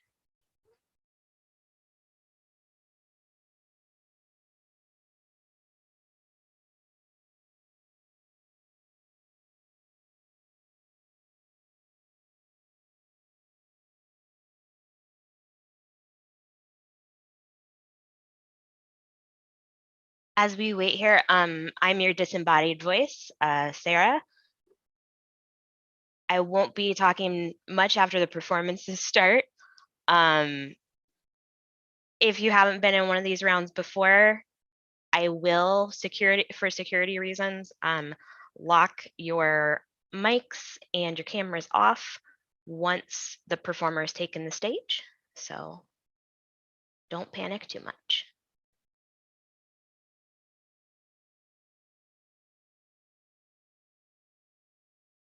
If you're a performer and you would like your judges to keep their cameras off or on, just let them know. Yep, I see you, Carrie. We're still waiting on one more. So as soon as Mike Catlos is here, we should be good to go.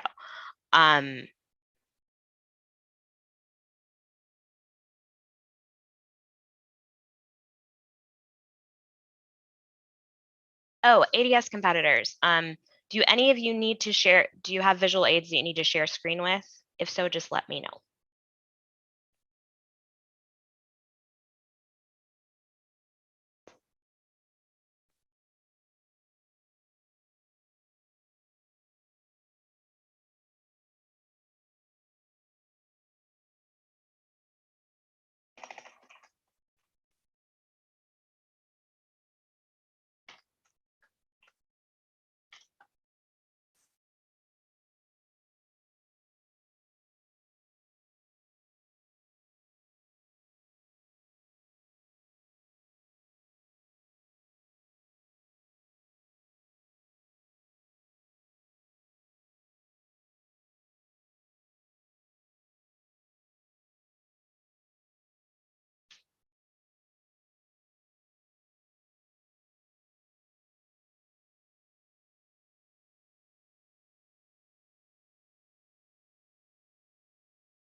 competitors, also, if you would prefer your judges to have their cameras on, please let us know. I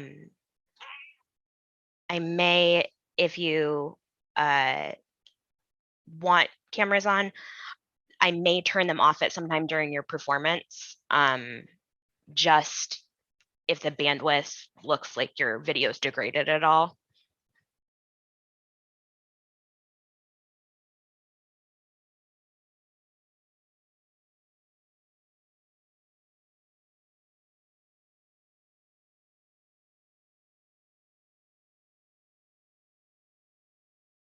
And if I rename you in the call, it's just so I have you all the judges and competitors grouped together. So don't panic.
Our final judges here. Okay, I'm going to turn it over to you, Hananiah, and mute myself.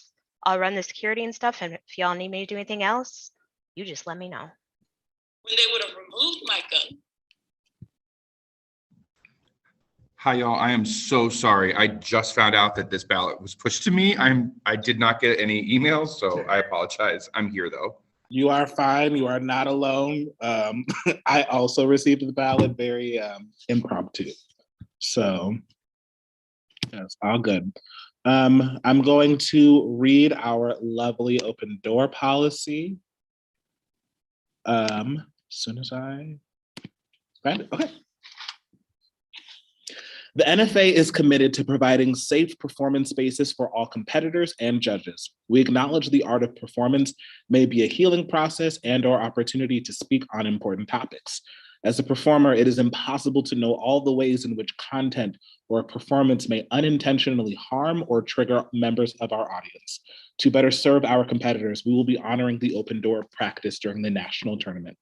An open door policy means competitors and other audience members may choose to leave or stay in a room when a performance negatively impacts their well-being. Competitors may discreetly leave the room before, during, or after someone's performance, even when not double-entered, without question or penalty. So with that being said, can we all give a round of applause in whatever way you can to our national finalists in after dinner speaking?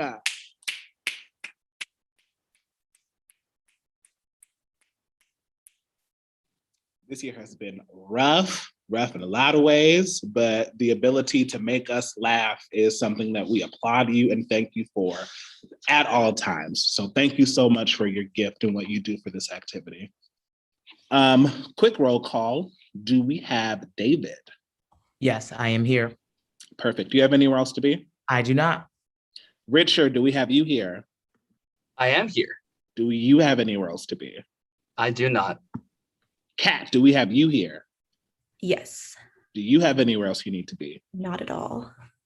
Halima, do we have you here? Yes, Do you have anywhere else you need to be? I do. Okay.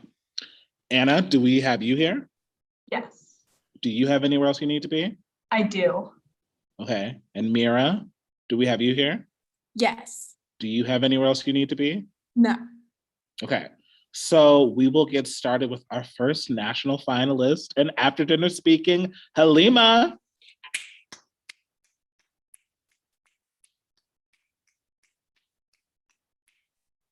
Hi, just checking you can see and hear me okay? Yes.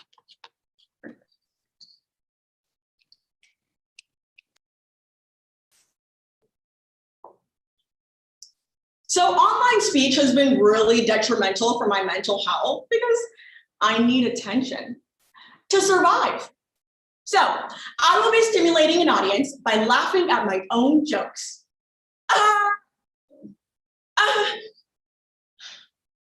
Nothing feels the same. So I went to a psychiatrist, but he asked me if I'm having violent thoughts. Okay, so this is an FBI agent, meaning I randomly selected myself. Well, meanwhile, he was still going. Well, you're not fidgeting, hyperventilating, or avoiding eye contact, so I'm not worried. You look fine. I am fine as hell, but mentally, off my rockers. Turns out my psychiatrist was clueless because as the February 2021 McLean Hospital reveals, mental illness in Black people has a whole different lookbook. I dare say, a Black book. Our symptoms, side effects, Spotify playlists, all different. But as April 21st, 2020 Nature Journal reveals, from the symptoms we look for to the language we use, the way we understand and validate mental illness has been institutionally built to revolve around one identity. White women, or sorry, girl bosses, CEOs. But considering spring news of August 3rd, 2020 relays, Black people are 20% more likely to struggle with mental illness, but almost 50% less likely to actually get diagnosed. We have to recast mental illness. So let's delve into its causes, effects, and solutions, because even Martin Luther King had depression. He also cheated on his wife with a white woman. You know, the signs. We're all there. When Black woman Erica Hawkins confessed to purposely restricting to lose weight, her doctor changed the subject. And he went, that's awkward. Anyways, have you seen the help? Black people get overlooked for two reasons: exclusive research and the DSM-5. First, research is VIP only. NPR, September 24th, 2020 explains, Black people and other POC only make up 5% of all genetic research. Mental health is scientifically based on white bodies because researchers only studied white people's brains. But Halima, brains don't have a race. Then explain why I was born with rhythm and you weren't. Exactly. Even further, spring news of July 31st, 2020 says, the research is also based on standard white woman behavior. For example, me and Clarice are both having a panic attack, but while she's shaking and crying, being publicly emotional just isn't my shit, you know, racism. So I look a little bit more like, who? Next, doctors are taught to treat us like their ugly stepchild. The DSM-5 lists symptoms for diagnosing mental illness, but as the Journal of Medical Humanities reveals, the manual got called out a while ago for being whites only. So now, in tiny letters in the footnotes, it says, non-white people may show different signs, but like, don't worry about it. But they were for serious, because the Society for Social Work and Research reveals the standard depression screening test is terrible at detecting depression in Black people. We're literally out of sight, out of mind, like hiding non-video participants. So if you're still not convinced, even though I've given you like 10 sources, we can do a little demonstration. We'll look up depressed people on Google Images and just count how many Black people we see. Don't be shy. Feel free to leave an answer in the chat. Oh, this one's kind of headache. Ooh, that's kind of traumatic. Wow. Okay, grandma. Oh, yo, hold up. How you got me messed up. We're out. Effects. we don't get diagnosed and we're trapped in a cycle. First, we don't get diagnosed. The 2020 Chicago Health Journal says most diagnoses start when your doctor notices a troubling symptom and then refers you to a psychiatrist. But as the September 2020 Patient Education and Counseling Journal reveals, doctors are less likely to ask Black people about their feelings. Even worse, doctors stop us when we bring it up. Let me set the scene. Hey doc, so I've been feeling, so you're just gonna bring your feelings to the doctor's office? Like I'm your doctor? I mean, I am your doctor, but I'm not that doctor you're about to bring your feelings to in the doctor's office like it's a doctor's office.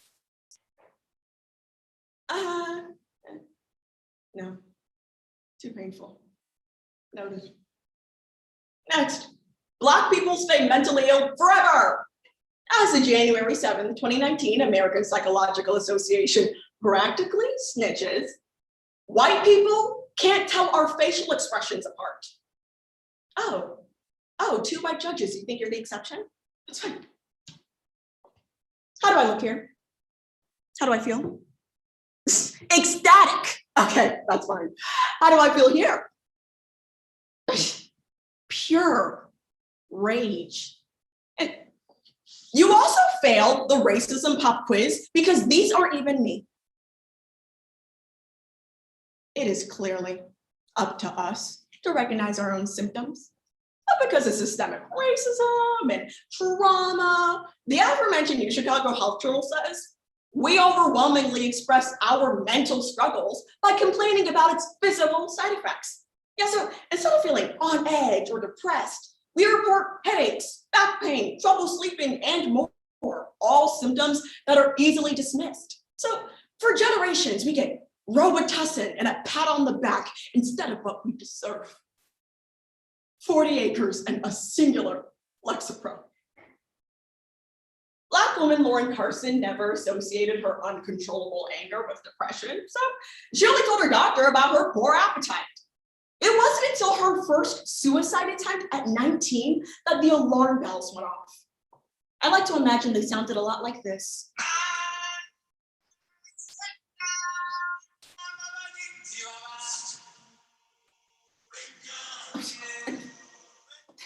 This is not funny. She's having a mental breakdown. Solutions for doctors and for everybody else. First, we need CFI in the doctor's office. As the January 2020 Journal of Lifelong Learning and Psychiatry explains, cultural formulation interview, or CFI, is a holistic approach to evaluating mental health. Instead of looking for a strict list of symptoms, CFI reminds healthcare providers that their patients are human beings with different identities, backgrounds, and daddy issues. I've dropped a comprehensive CFI toolkit in the chat. Give the information to anyone and everyone you turn to for help. It even features a script you can use to curb stomp your doctor. Respectfully. I've also included a clinically proven Spotify playlist because we can all fight our demons. To Good Days by SZA. Next, I know I got a lot of nods. What up? Next, I know doctors aren't going to change overnight, but mental health care is something we can all play a part in. Whether it's recognizing signs in your friends or interrupting any attempt to minimize our pain, every day is a chance to help someone. I've also included some strategies we can all learn to get started. For years, doctors dismissed my body aches, paranoia, emotional numbness, and more as just stress. Until my first Black therapist recognized severe depression and anorexia, not only opening the door to life-saving care, but proving being Black doesn't mean living with pain. So, for my community, you know your pain better than anyone else. Believe it. For everyone else, believe us. Let's practice. I don't have a neck, just back, pussy, and crack. So the verdict's still out on whether my psychiatrist is an FBI agent, but after delving into the causes, effects, and solutions of our exclusive mental illness, we can all finally be treated like a girl boss.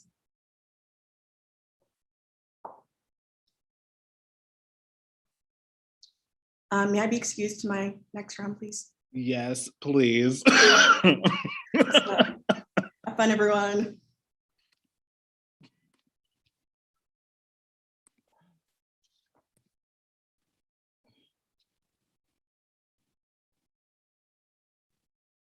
And Judge, just give me a thumbs up when you're ready for our next speaker. Oh, that was quick. Okay, let me get to the screen. All right, and our second speaker will be Anna.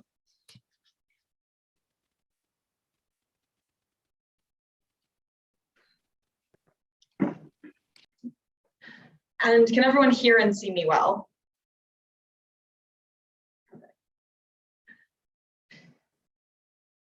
Elementary school pissed me off. Kids running around and eating glue. Meanwhile, I was sitting alone doing their parents' taxes and updating my political blog. Al Gore should have won.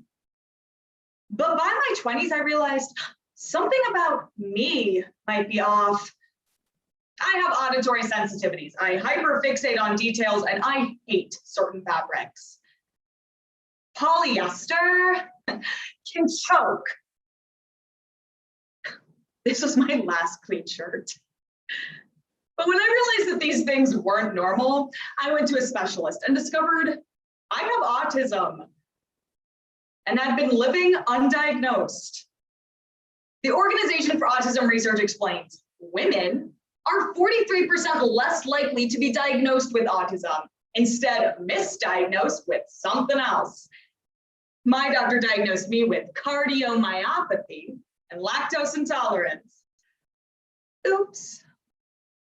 Healthline in July 2020 furthers. Most medical professionals believe men are affected at rates 4 times higher than women, but new studies conclude that rate is almost identical. And The Guardian Access February 22nd furthers. 25% of boys are diagnosed before the age of 6, compared with 6% of girls. Which explains why my mom made me do my stims in the talent portion of Miss Youth Tennessee. I got 3rd runner-up. Considering Spectrum News on May 6 highlights diagnosis makes the difference between accessing support and receiving nothing at all. Women are underdiagnosed with autism. Let's discuss why this is happening, why it's not good, and solutions. Because my specialist called me, quote, the poster child for women with autism. My parents aren't posters. Emily Bailey was diagnosed in her mid-20s. She tells NPR any problem she had in grade school could be traced back to her undiagnosed autism, which explains why I ate onions whole. No, that's because they're delicious. Why this is happening, autism's history, and our symptoms. First, autism has been historically misunderstood, like dinosaurs. Did y'all know they had feathers? Research on autism began in 1908, but Spectrum News clarifies it wasn't until 1943 that doctors started seriously diagnosing autistic traits. They were just joking around before. In the 1950s, they described autism as a form of childhood schizophrenia, but in the 60s, they decided it was a psychiatric condition caused by cold, unemotional mothers, who they dubbed refrigerator mothers, as opposed to soccer mothers. Those are the kids that have issues. Autism wasn't even categorized as a spectrum until the early 2000s, and most experts agree the newest official criteria excludes common traits in women. Come on, man. Autism's inconsistent and overlooked history gives women the short end of the stick. And I don't want any sticks if we're not playing fetch. Next, our symptoms are hard to diagnose. The aforementioned Healthline lists some of these symptoms, like trouble making eye contact during conversations, inability to adapt to change, emotional problems, trouble being around others, and being really cute. While men with autism might experience lower linguistic abilities, aggression, and behavioral episodes. But The Guardian explains it's not that women don't experience these things, it's that society has told us that these traits are bad. So we mask or hide autistic traits to appear socially acceptable. I'm wearing a mask right now. I'm just kidding, but wouldn't that be crazy? When I told my practitioner about my diagnosis, she hadn't even heard of some of the symptoms I listed. At this point, why am I paying you? You should be paying me. Emily Swiatek was diagnosed at 28, describing the feeling as coming home to a version of yourself that you've been denied. No offense, Emily, but I don't want to come home to any versions of myself. Thank you. Why this is bad. Our lack of diagnosis limits research and excludes us from medical care. First, fewer diagnosed women equals less research. Doctors are like, if it ain't broke, don't fix it. Okay, but actually it's like very broken. The Organization for Autism Research explains, most medical professionals recruit predominantly male cohorts for their studies because women who aren't formally diagnosed can't participate. That's not very ally of you. The Journal of Neuroscience Research furthers brain imaging is crucial to understanding autism, but includes 8 men for every 1 woman. That takes male overcompensation to a whole new level. If we aren't diagnosed, we can't be researched because nobody knows we exist. It's like Starbucks secret menu items, but way less caramel drizzle. In fact, the first ever peer-reviewed article about women with autism wasn't published until 2016. Hotline Bling is older than that. Next, our lack of diagnosis excludes us from medical care. There are so many benefits to a childhood diagnosis, like getting a head start on becoming an anti-vaxxer. Spectrum News explains, when you're diagnosed as a kid, you can get an IEP in school and early cognitive therapy. That would have been nice. But when you're not diagnosed until adulthood, Stanford neuroscientist Dr. Andrew Huberman explains, learning social skills, coping mechanisms, and behavioral norms, it's like learning a new language. When I tried to learn, my Duolingo owl threatened my life. I discovered that I might be autistic through TikTok. Not my doctor, not my health class, TikTok.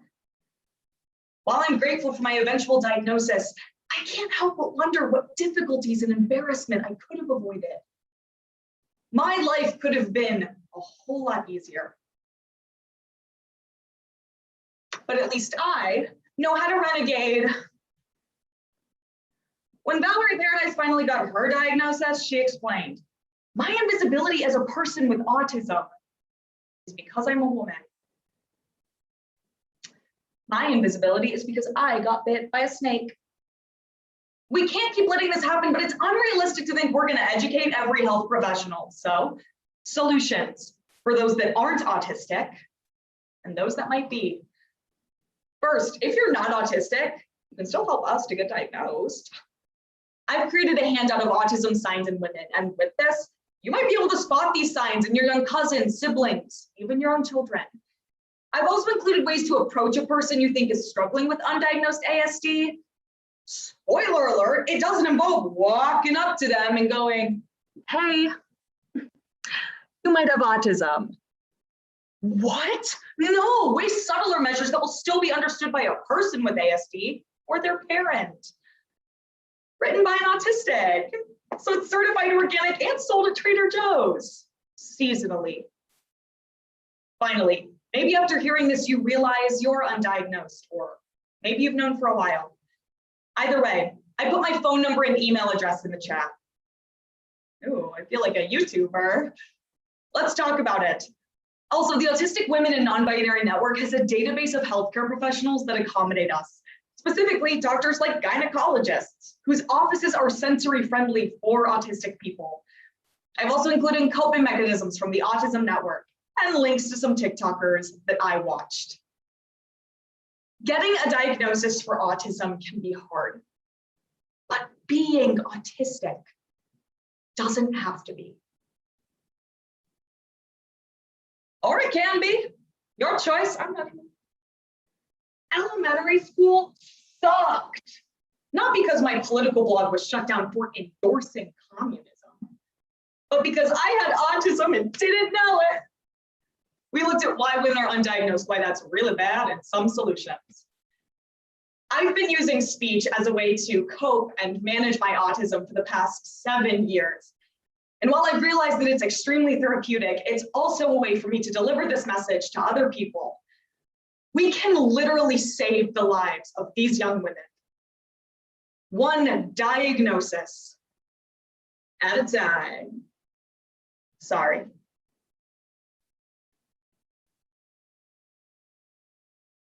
Thank you. And may I please be excused? Yes, absolutely. Thank you.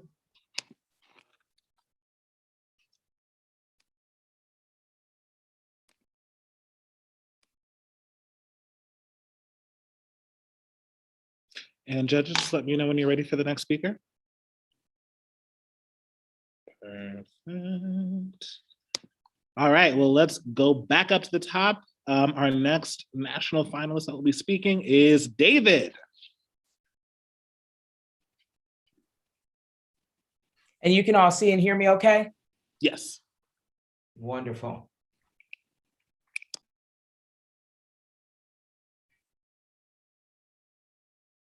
Every high school gym class checks one of the following boxes. A kid named Garrett, who's a little too obsessed with dodgeball. A girl named Grace, bless her heart, who despite her name, keeps getting injured playing badminton. And a gym teacher who lifts weights just so he can look good in tight t-shirts and feel a little bit better about life. Or in my case, all three of them. And me, the chubby black 15-year-old on this Disney Plus special, I dealt just fine with the dodgeball. What I dreaded was track and field day. You remember, the sprint, the mile run, the weigh-in. I'd inevitably have to look at some chart which looked like a pixelated pride flag, and it would tell me I'm morbidly obese. This square plus that square meant that I had a BMI of 39. And much like my single gym teacher's age, it's probably not a number I want to be advertising on my Tinder. The National Institutes of Health says that BMI is a measure that correlates body weight with height in an effort to determine whether or not a person is a healthy weight. But the CDC says Black people are most often classified as overweight. Sounds about right. The Cedars-Sinai Diabetes and Obesity Research Institute's website explains BMI was partly designed to detect those at risk for heart disease and diabetes, two conditions Black people are at high risk for, but misclassifies men 13% of the time and women 60% of the time. We need to stop using BMI for a lot of reasons, but it's uniquely harmful to the Black community. So let's explore why it's harmful to Black folks, the impacts on our health, and solutions.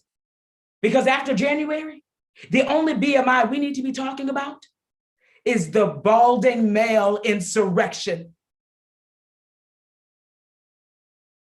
So there I was in gym class, lined up at the end of the basketball court, and it begins.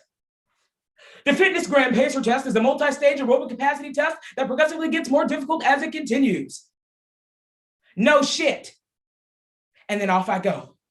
Beep! Beep! Who gave Garrett the dodgeballs? Beep!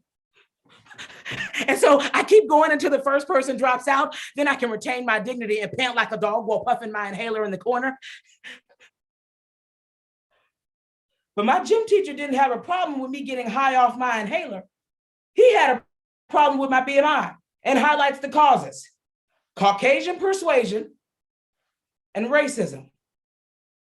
Yes, they're the same, but stay with me. First, BMI was created without diverse populations in mind. Good Housekeeping of February 23rd, 2021 explains BMI was based on the ideal Caucasian. So think Zac Efron if he made good movies.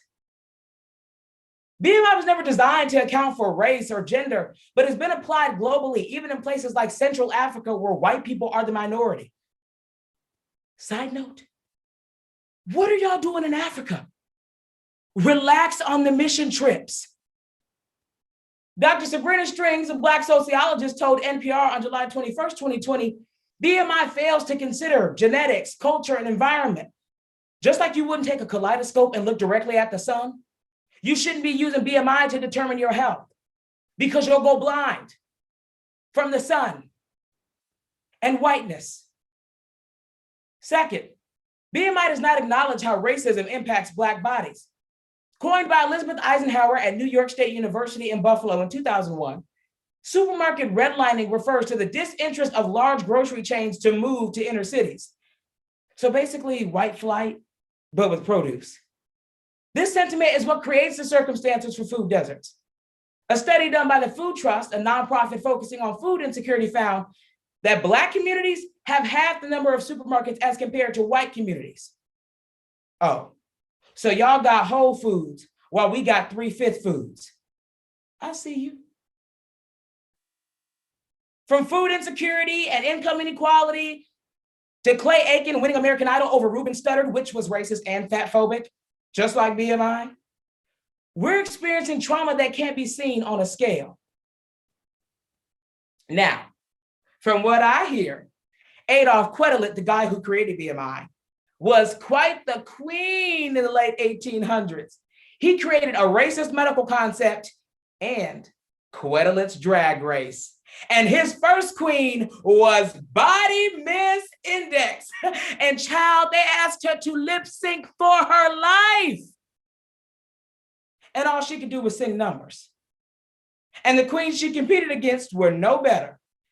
Misdiagnoses and Juanita Doctor. First, when doctors are distracted by this booty mass index, they overlook important diagnoses. Dr. Sabrina Strings also says by using BMI broadly, it allows doctors to skirt any responsibility for the negative health outcomes of Black people. Ashaya Red tells Sway Media, a women's publishing company, on June 16, 2020, she dreaded going to see her parole officer in a white coat because she knew her doctor would just keep regurgitating that pixelated pride flag. But what her doctor didn't know is Ashaya suffered from an eating disorder that went undiagnosed because of her high BMI. And every time he would go on and on about BMI, it would trigger her calorie restrictions. Patients can't afford for doctors to tune out their needs to the sound of, actually, I have no idea what doctors listen to. Second, doctors prescribe nutrition-based solutions for systemic problems. The American Academy of Epidemiology found a direct correlation between racism experienced and weight gain for Black folks. The aforementioned Good Housekeeping, which my mom tells me is my best skill, explains it's not just food deserts. Conditions like polluted air, bad water quality, lack of quality healthcare, and health insurance make situations worse. This thinking leads our doctors to tell us how unhealthy we eat, yet ignore how unhealthy our conditions are.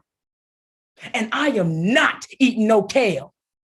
My doctor doesn't understand. It's not about me constantly eating Oreos. It's about me constantly being called an Oreo. Beyond speech, my own BMI has been on my mind a lot lately. While it is trash, that sure as hell didn't stop me from using it to get my vaccine. But while it allowed many of us the opportunity to get vaccinated, oh, sweet Moderna, thank you, Kamala, it still needs to go. And since white people only speak in acronyms, at least replace it with one that makes sense. One solution is RFM, or relative fat mass. It's a measurement that doesn't use body weight at all. It calculates your fat mass using height and waist circumference. So ask your doctor for this test. Or you can go to rfmcalculator.com and find out yours. You can also find your free credit score at creditkarma.com. Additionally, ask your doctor for diagnostic tests like blood pressure, glucose, and cholesterol if you feel like you aren't being heard. Second, we need more Black providers, but not my mom's doctor because he's Black and a Republican and won't stop arguing with me on Facebook. And why are your hands always so ashy? Buy moisturizer immediately. Now, how's that for BMI? The University of Michigan Health Lab on March 31st, 2020 explains having a Black doctor eases the burden of going to seek help. Because when it comes to Black doctors and Black patients, what's understood ain't gotta be explained.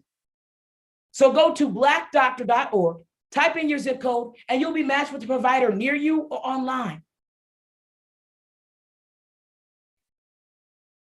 And if you're non-white pre-med listening to this speech, go to class. For a long time, I dreaded going to my doctor's office, knowing that he'd bring up my weight and point at that chart on the wall, and telling me to run on a treadmill and stop eating all the food David didn't help my health, and it hurt to hear. But now I know I don't have to be ashamed of my body and conform to a standard that was never meant for me in the first place. Now I can boldly proclaim that pineapple does go on pizza, and yes, I will have 8 slices, thank you very much. Today we learned it's really baloney mass index. And if I could go back to that high school gym and tell 15-year-old David and future president of these United States one thing, it would be to forget BMI and remember BLM.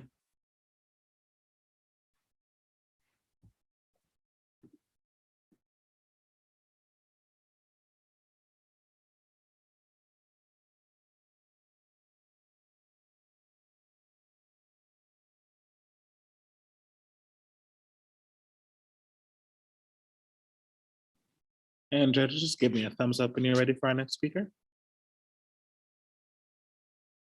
All right, perfect. Let's continue on down to our next national finalist, Richard. Hello, how's everyone doing? Good, how are you? Good, as good as you can be. Love to see it.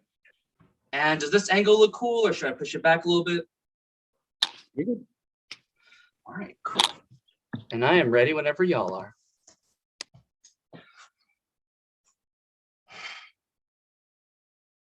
Extemp is whacked for 3 key reasons.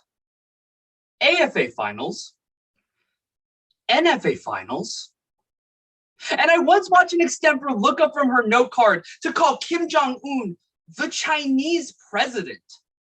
So what did the ballot say? I love how you connected Taiwan and North Korea. 125. Yikes.jpg. 2 takeaways.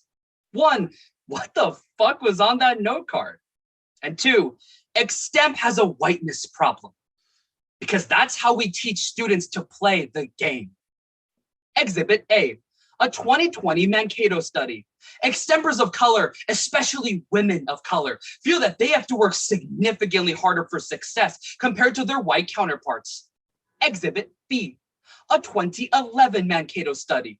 62 coaches surveyed were asked what defines success in forensics. Only 7 answered education. Well, 7.32. That third of a coach is woke.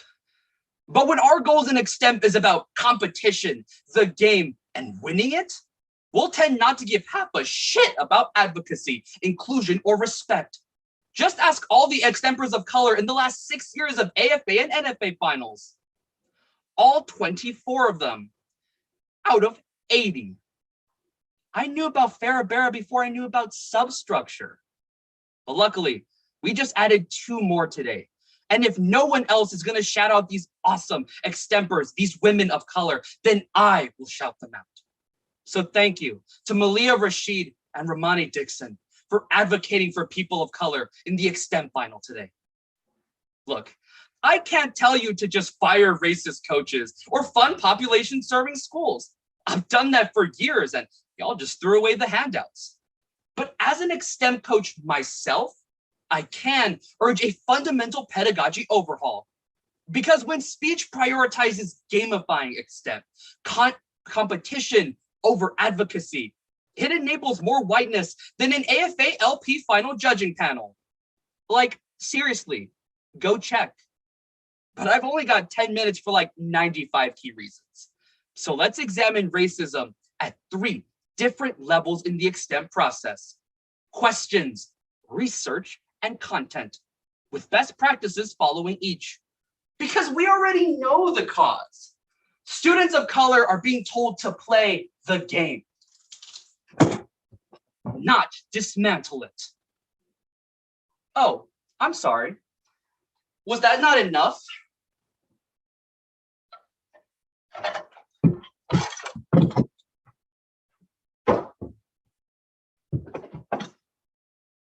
Obligatory narrative transition. When famous extemper Richard Hu was once writing extemp questions, a coach asked him, "Do all the questions have to be about race?" Well, sure was when you decide to colonize my homeland. Extemp colonizes too. So first, problems, and next, best practices. First, the questions we get are rooted in non-critical, colonial, hella problematic assumptions. Like this example from practice resource extempcentral.com. Does Burundi matter? Yes, they're people. Or just 1 month ago at the California CC State Tournament, where questions asked, should cabinet nominees have to answer to claims of racial bias? Or will anti-Asian sentiment continue after COVID? Yes. We don't need 7 minutes to explain this. The same coaches that write these non-critical, neutral extemp questions and still think we're doing boys and girls extemp are the same weebs that go home and binge watch Naruto.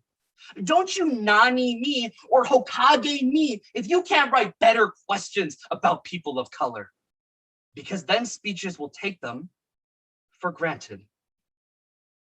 So, coaches, write questions for tournaments or practice oriented around critical, non-Western, or non-white perspectives so that your students don't have to colonize their note cards. For example, since Burundi does matter, try, what steps should refugee activists take to better assist Burundian refugees in 2021? Or, why is the NFA Extemp Question Committee 1 trans woman, 1 person of color, and 6 white guys? I've included a link in the chat to a course reader with best practices, including instructional comm citations on question types, formatting, inclusive language choices, and creating advocacy rounds. Because extemp shouldn't be about racism or gatekeeping. That's high school speech camp's job. Lying. I mean, extemp hurts sometimes. My brain can remember what the Wall Street Journal said the Dow Jones was like 3 years ago, but I can't remember what my dad looks like. So let's first problematize extemp research pedagogy. And next, grab some best practices. First, extemp research norms can go eat my ass, because I consented. The NFA Journal of 2009 highlights, extempers are expected to remember 10 to 13 sources by day, month, and year, with a footnote from some coaches that 13 sources wasn't enough. Like, 13 wouldn't be enough, I don't know, white interpreters snapping at ethnic performances? But the University of Michigan in January 2021 clarifies, academia programs source neutrality. The New York Times or the AP or the A2M are seen as more credible sources than Al Jazeera or post-colonial subaltern ethnographies because they aren't empirical evidence. So judges drop competitors for not using those empirical sources. Empirical and imperial sound real similar. And I know what y'all are thinking, but not all extemp coaches. That's the same thing as saying, but not all men. That Venn diagram is a circle. So, best practices. Reteach extemp citing expectations. If you want to hear 13 white bread sources, then you should probably let your students use note cards. And remember, the New York Times or the Wall Street Journal aren't the only sources to cite. Testimonies and primary sources matter too. Local sources like the Asia Times or politically leftist sources like Jacobin. or the experiences of marginalized persons matter too. So I've also included a link in the chat to a list of alternative article citations and another article to get those conversations started. Because basing your ballot solely off elitist standards of credibility is more awkward than when coaches describe their time signals as, you get the fist at 0.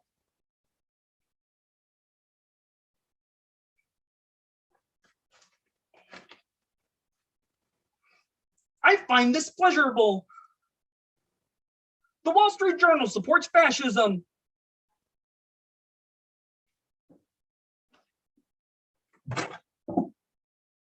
Take a shot every time an extemper calls their points faucets of analysis or white explains Black Lives Matter to a Black judge. Our extemp content pedagogy, also racist. So let's first, problems, and next, solutions, best practices. Fuck, don't drop me for not solving racism. First, passion and advocacy in extemp are seen at odds with neutrality. Critical scholar Laura Privadera's 2006 article reminds, objective argumentation is often code for Western, whiteness-latent standards of performance, evident in hand gestures, facial expressions, accent assumptions, everything. And critical scholar Bell Hooks backs that up. Neutrality is defined by white structures. Look, Friends, the show, is something we can be neutral on. But for folks of color, our oppression is not. And coaches use neutrality to shut out critical advocacy. Like when I was told not to pick questions involving Asians because no one wants to hear Ching Chong issues. Or when the 2017 NSDA International Extemp Champion started his attention getter by comparing SpongeBob burning down Bikini Bottom to the Syrian genocide. Like, not the student's fault, his coach's fault for repeatedly telling him that being critical was less important than, I don't know, Garfield liking lasagna? Finally, let's do to extemp expectations of neutrality what my dad did to me. Leave them behind. So say it with me. I've attached a link in the chat to an article that your students and coaches can read together. Come on, y'all. Y'all suck at this. If only everyone's mics were on. If we're training future leaders, don't tell them not to be passionate or be advocates and critique racism. If we wanted that, we'd get an internship with the RNC. Look, I've never truly felt at home in extemp until my college coaches supported me, incorporating my life experiences into extemp, like Asian American discrimination. Because that's what extemp is about. Respecting what our students want to perform, not using them for a goddamn team sweepstakes trophy. To all the critical coaches, the extempers of color, to Malia and Romani, thank you. Thank you for making this activity a better place. And let's continue doing that. Because I've done extemp for 6 years now. And 6 years later, and after some problems and best practices, I'm tired of telling coaches that their students' advocacy means more than shiny pieces of white judge fragility. And that Kim Jong-un still isn't the Chinese president. Yet. So is there anything else you'd like to say, Kermit?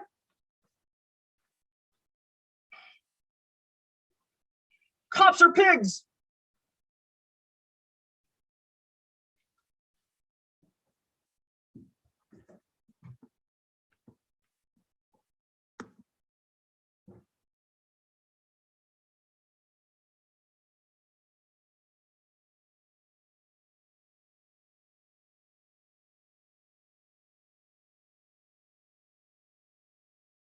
Okay, and judges, let me know when we're ready for the next speaker. Good, good, good, and good. All right, our next national finalist is Kat.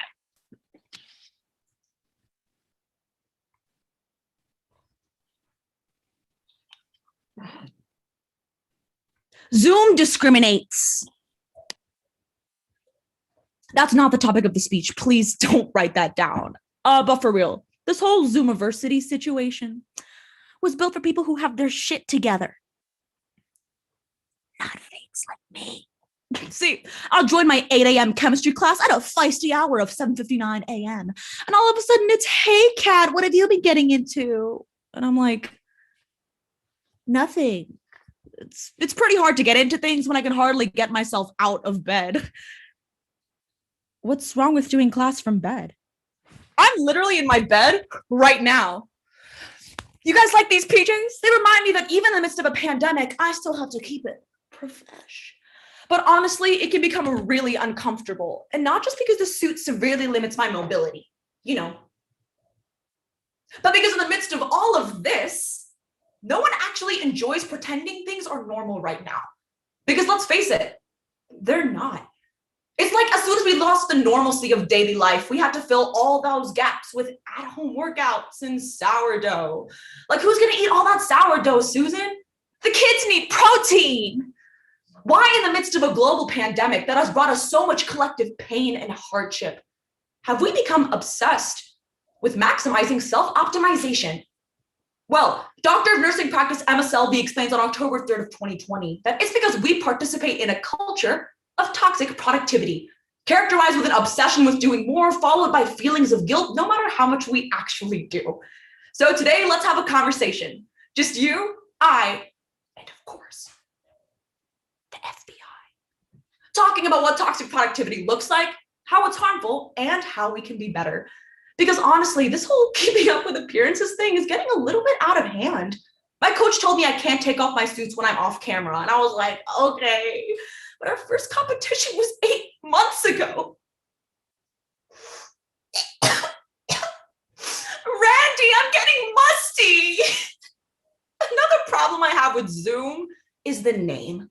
Like, their marketing team really tried to convince us we were enjoying ourselves on this hellscape of an app. Y'all named it Zoom. Where are we zooming to? Nowhere. And that's the problem. Quarantine means we have a lot more time at home, but toxic productivity convinces us that this free time needs to be filled with skill maximizing activities, or else we're failures. So let's see how toxic productivity manifests itself externally and internally. Externally, toxic productivity is largely promoted through social media, where activities deemed as productive are smeared all over the TL, and those deemed as non-productive are actively shamed. I'm sure by now we've all seen those weirdly aggressive hustler memes that are like, oh, video games? Call. More like video lames. If you don't walk out of quarantine with the stroke with 14 new stocks in your portfolio, you're a failure. And I'm like, Mom, Dr. Freeman told you not to compare me to others anymore. Toxic productivity does push us to achieve goals, but not for self-actualization, rather for optics. Emily Flake explains to Media Magazine on May 23rd of 2020 that the whole lockdown workout craze relies on shaming something called quarantine body, which just means gaining weight because you've been at home for a year, which is ridiculous. If I was quarantining in a facility for the criminally insane, maybe I would have sickening abs, but that's not the case. I'm in my home, sourdough in hand, and not an ab in sight. Internally, toxic productivity convinces us that our self-worth is tied to our production. So for all of you who are like, oh, I'll sleep when I'm dead, do you actually never sleep? Or are you lying? Because that's disrespectful and can contribute to heart disease, not the lying part, the not sleeping part. See, burnout doesn't just lead to burnout doesn't just lead to high feelings of anxiety, depression, and isolation. But the American Psychological Institution explains in 2020 that high stress actually speeds the rate at which your cells age, leading to increased risk of things like heart disease, diabetes, and even cancer. So,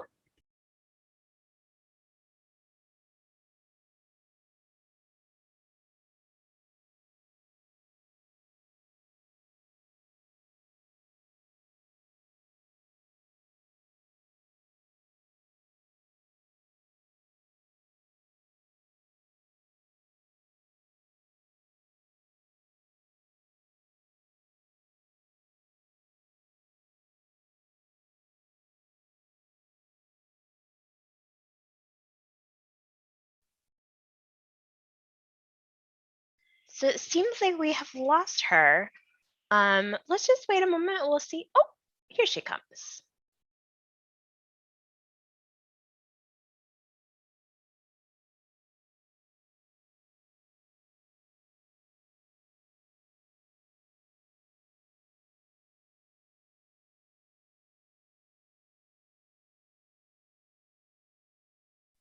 Give me a second. I'll invite you to unmute yourself.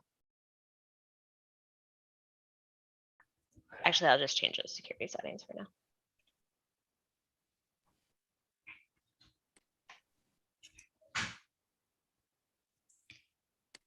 Hello.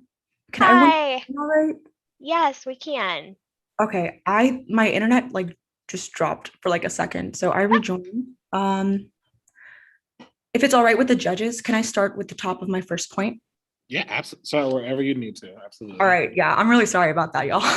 Give me just a second to pin you. It's not, the internet is not your fault. All right, cool. If I could just like just give me just a sec. Okay.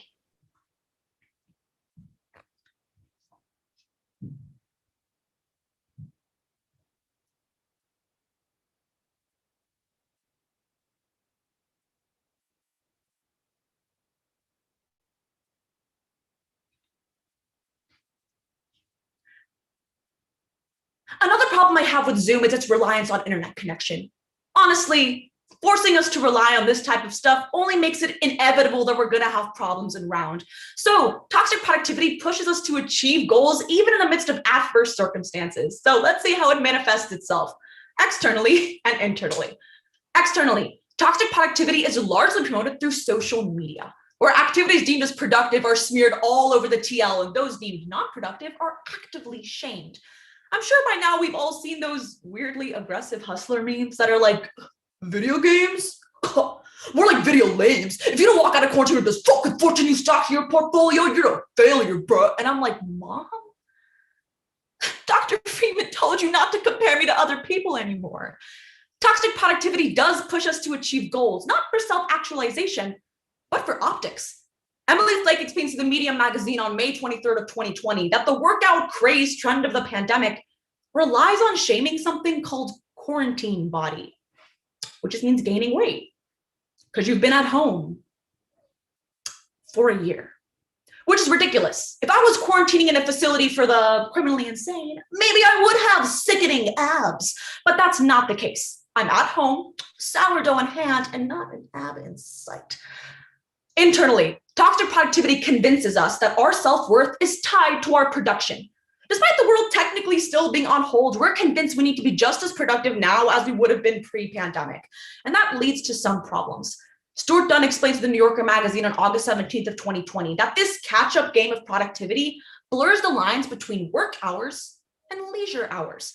We began thinking about emails and projects at ungodly hours, all in an effort to catch up in a race that isn't really happening, and then end up denying ourselves an emotional break when we actually need one. So I'm sure by now you guys are like, Kat, can you be doing all of this camera stuff? What happened to protecting the sanctity of online forensics tournaments? And frankly, if you want to know what I think about the sanctity of online forensics tournaments, I think that if they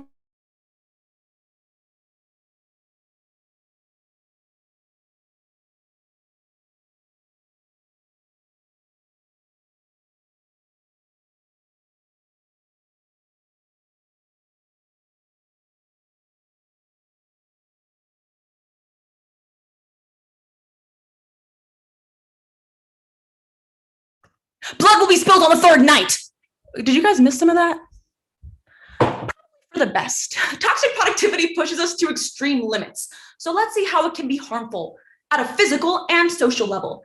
Physically, burnout is a direct result of toxically productive behavior. So for you people who are like, oh, I'll sleep and I'm dead, do you actually never sleep or are you lying? Because that's disrespectful. And contributes to heart disease, not the lying part, the not sleeping part. See, burnout doesn't just lead to heightened feelings of anxiety, depression, and isolation, but the American Psychological Association explains in 2020 that high levels of stress actually increase the rate at which your cells age, leading to higher rates of things like heart disease, diabetes, and even cancer. Meaning having to look emotionally involved in every Zoom call can literally kill you. So the next time my camera's off in class, it's for health reasons. Socially, this whole lockdown hustler hype really comes from a place of privilege. I'm not sure about y'all, but despite us being in a lockdown, my schedule is packed. I'm a full-time student with a part-time job and a very committed relationship to this event. And like my boyfriend, I see him sometimes. But the truth is, just because we're not physically exhausted doesn't mean we're not mentally exhausted. Meaning not everyone has the time, or more importantly, energy to become newly reformed people or start Forex trading. I'm gonna be honest. I have no idea what Forex trading is, and I'm terrified to ask. So framing those who don't publicly or visibly participate in these behaviors as complacent and lazy overlooks what else may be going on in their lives. Finally, I do have something to admit to you guys. I am a toxic producer.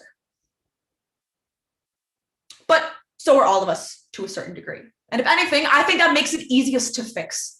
We need to come to a collective consensus to be kinder and more understanding of one another as we figure our way out through this mess. I am not a toxic producer. We am a toxic producer. So, solutions. First, let's be conscious of the way we project productivity in our day-to-day interactions. For example, let's normalize casual Zooming. It's okay to turn your camera off. I am still here.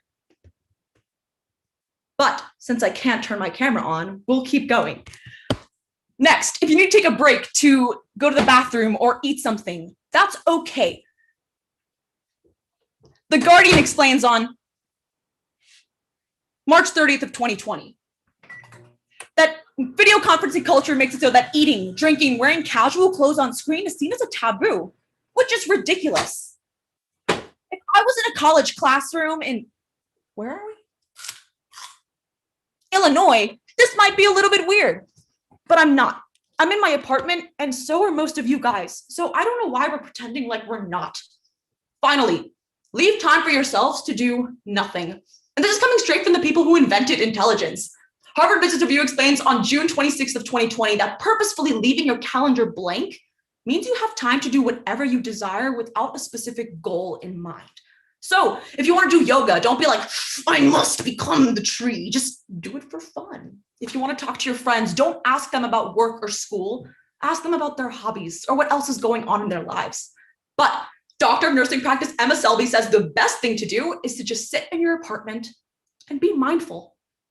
Drink a cup of tea and listen to the sounds outside and give yourself a mental break from everything. The reason we're so compelled to fill our time with activities is because collectively, we have forgotten how to just exist or be without necessarily doing. I mean, I've forgotten how. Toxic productivity only works through comparison, but the truth is, no one else has their shit together either. So don't push yourself to a breaking point. It's not worth it. My name is Kat Kalili, and I'm coming straight to you from the Zoomiversity of my apartment. Today, we looked at what toxic productivity looks like, how it's harmful, and how we can be better. The fact that we're all here right now being productive members of society when shit is literally on fire is insane. And I'm so proud of you guys. And you should be too.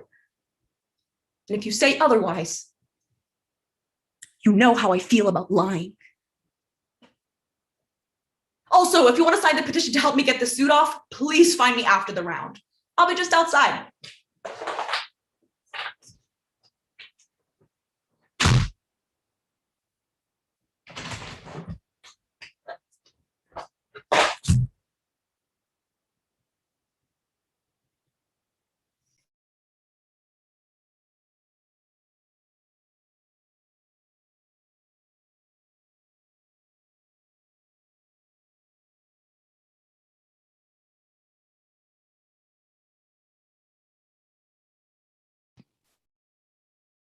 Y'all good.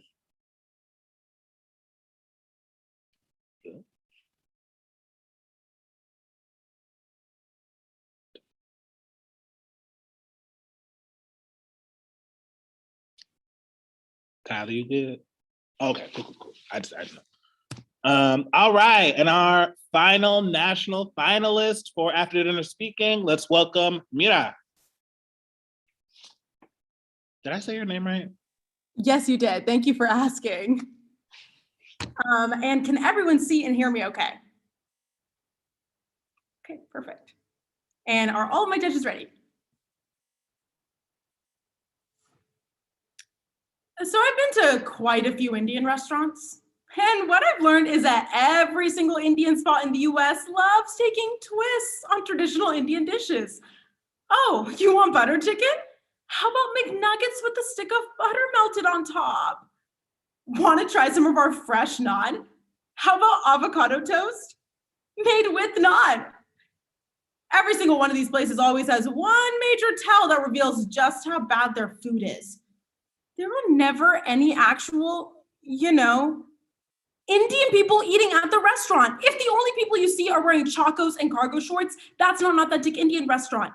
That's a chain smokers concert. And it's not just Indian spots. The culinary industry in the US has a long history of exploiting cultural dishes. Food 52 explains on February 21st, 2020. Culinary appropriation is when members of the dominant culture, in the case of the US, white people, commercialize, fetishize, or hoard access to certain kinds of food. Culinary appropriation means that the cultural significance of food is ignored, and therefore, the people of that culture are ignored as well. Food historian Michael Twitty, who I'm just now realizing isn't the founder of Twitter, explained to Metro Times on April 17, 2017, people's cuisine is a source of cultural power that they have an inherent right to, and that they use to mitigate the forces of oppression. But culinary appropriation is robbing people of their narratives and their culture, which is way different than when I rob people.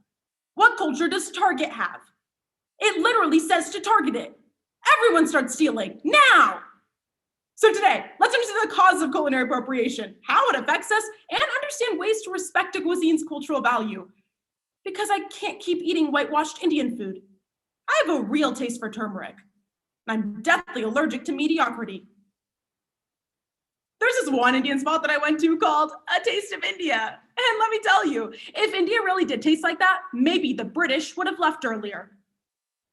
What? We can joke about colonialism now, but back then, they wouldn't have just had our food. They would have had our asses too. Let's understand the two causes of culinary appropriation: colonization and globalization. First, culinary appropriation is rooted in colonization. For example, The Week on March 8, 2020 explains, Spanish conquerors forced indigenous people to consume what they considered a proper European diet, which wouldn't have been so bad if a proper European diet didn't consist of mushy peas on toast and self-hatred. And colonization still affects the culinary industry today, when profit of cuisines is involved, especially at the sake of the colonized culture. It can be reminiscent of colonial ownership.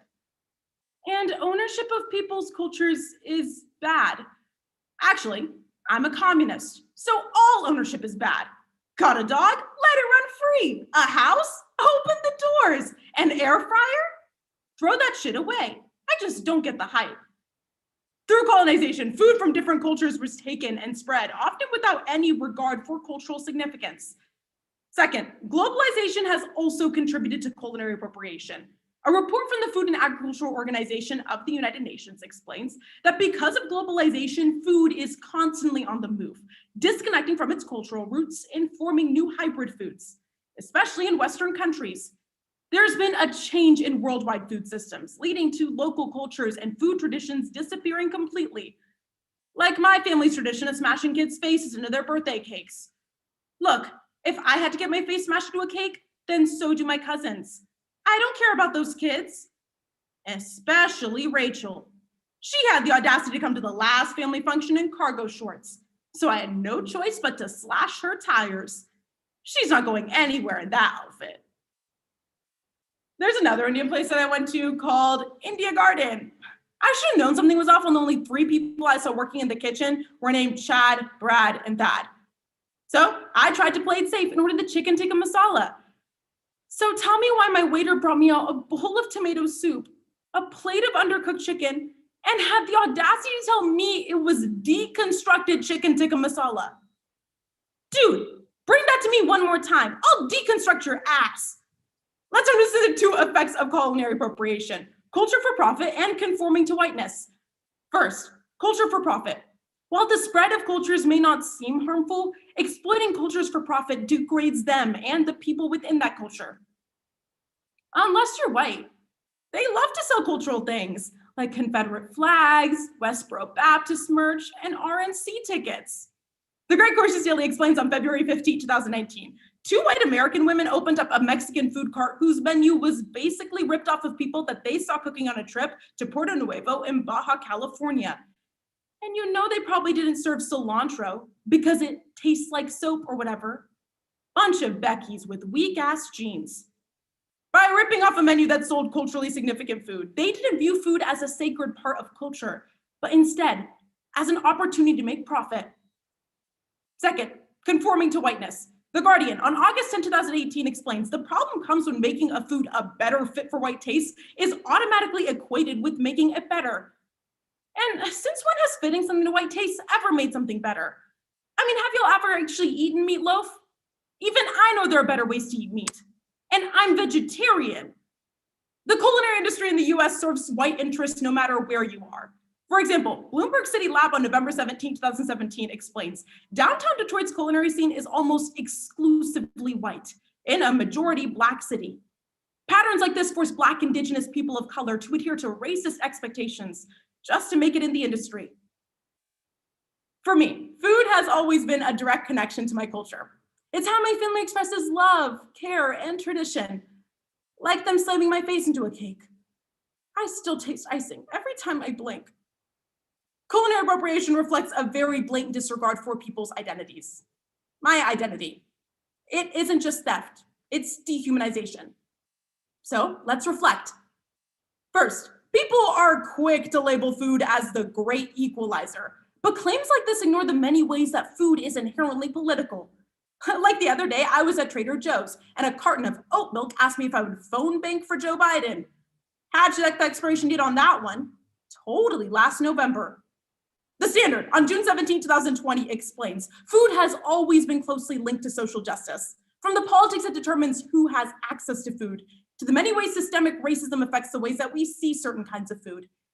In recognizing that food has always been political, we'll also be able to work towards food justice. For example, we can volunteer at a local community garden or a food bank, or even make a donation to a national food justice campaign. Join me in my latest national food justice campaign called the Movement to End Ethnic Restaurant Appropriation, or MIRA. I'm a registered nonprofit. And by that, I mean I have a Venmo. See me after the round. Second, authentic food is getting more difficult to find. Like my desire to eat anything labeled deconstructed. Put it back together. I'm not trying to eat a puzzle. The Conversation on July 10, 2020 explains, local food is disappearing completely due to gentrification, leading to authentic food disappearing as well. Look, I understand that you may be wanting more concrete solutions, but this issue is really bigger than us as individual consumers. As much as I want to, I can't solve gentrification or overhaul the entire culinary industry in 10 minutes. This is not a Wendy's. But we can still be more intentional as consumers. In the chat, I'll drop a handout with links to resources that will connect you with local food in your area. Use them to support businesses that normally would not be supported. In addition, we can be more intentional as consumers by asking ourselves a few questions. Is the same food that's being labeled authentic at a trendy restaurant being ignored when it comes out of immigrant kitchens? Are stereotypes or power structures being reinforced? Taking these steps will ensure that we're not only respecting the food that we're eating, but more importantly, the people who are making it. I've tried really hard to find an Indian spot with semi-edible food that doesn't make me want to revoke my American citizenship. And so far, I failed miserably. So I decided I'm just gonna open my own Indian restaurant called Pamira Bread. That's right, white people. If you're stealing my food, I'm stealing yours. Today, we understood the cause of culinary appropriation, how it affects us, and reflected a bit on how to respect a cuisine's cultural value. I may not have had the best of luck with Indian restaurants in the US, but I really think all the bad food I've eaten will help me perfect the food at Pamira Bread. Its doors are opening soon, and I hope to see you there.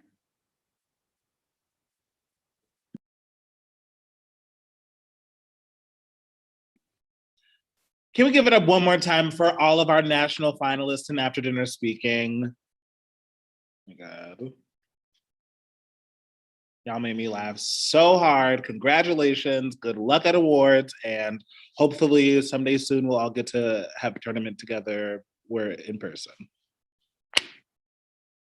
Bye.